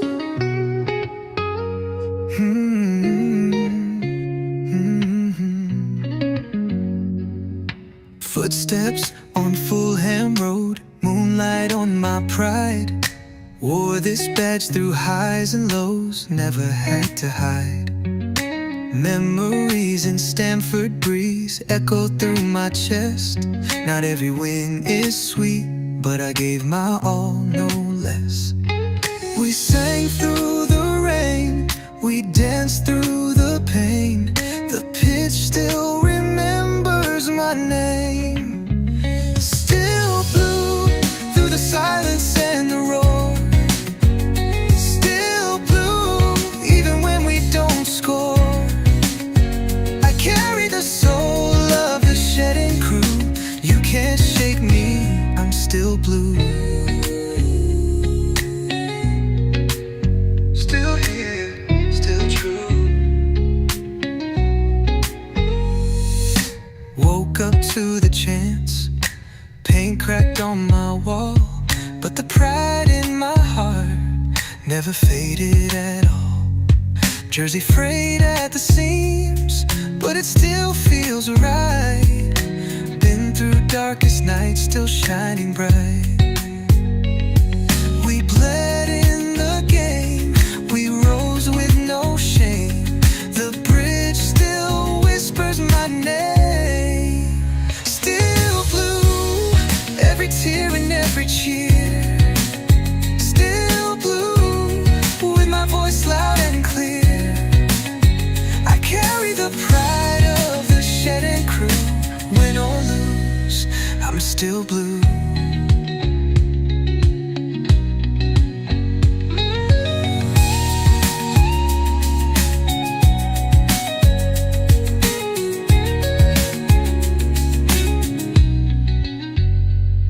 From Drogba's fire to Ritz's run, we stood tall under every sun.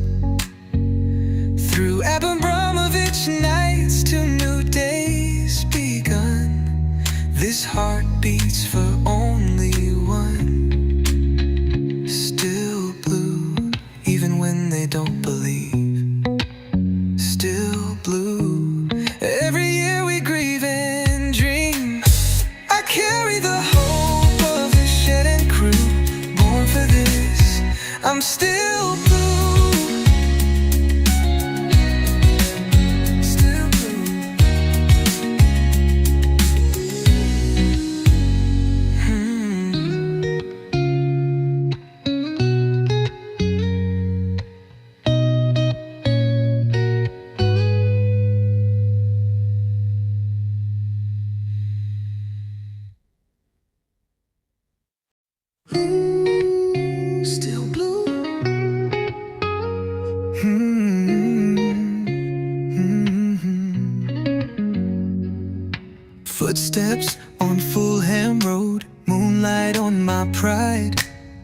this badge through highs and lows, never had to hide. Memories in Stamford breeze echo through my chest. Not every win is sweet, but I gave my all, no less. We sang through the rain, we danced through the pain. The pitch still remembers my name. Still blue through the silence and the roar. Still blue even when we don't score. I carry the soul of the shedding crew. You can't shake me, I'm still blue. Still here, still true. Woke up to the chance, paint cracked on my wall, but the pride in my heart never faded at all. Jersey frayed at the seams, but it still feels right. Been through darkest nights, still shining bright.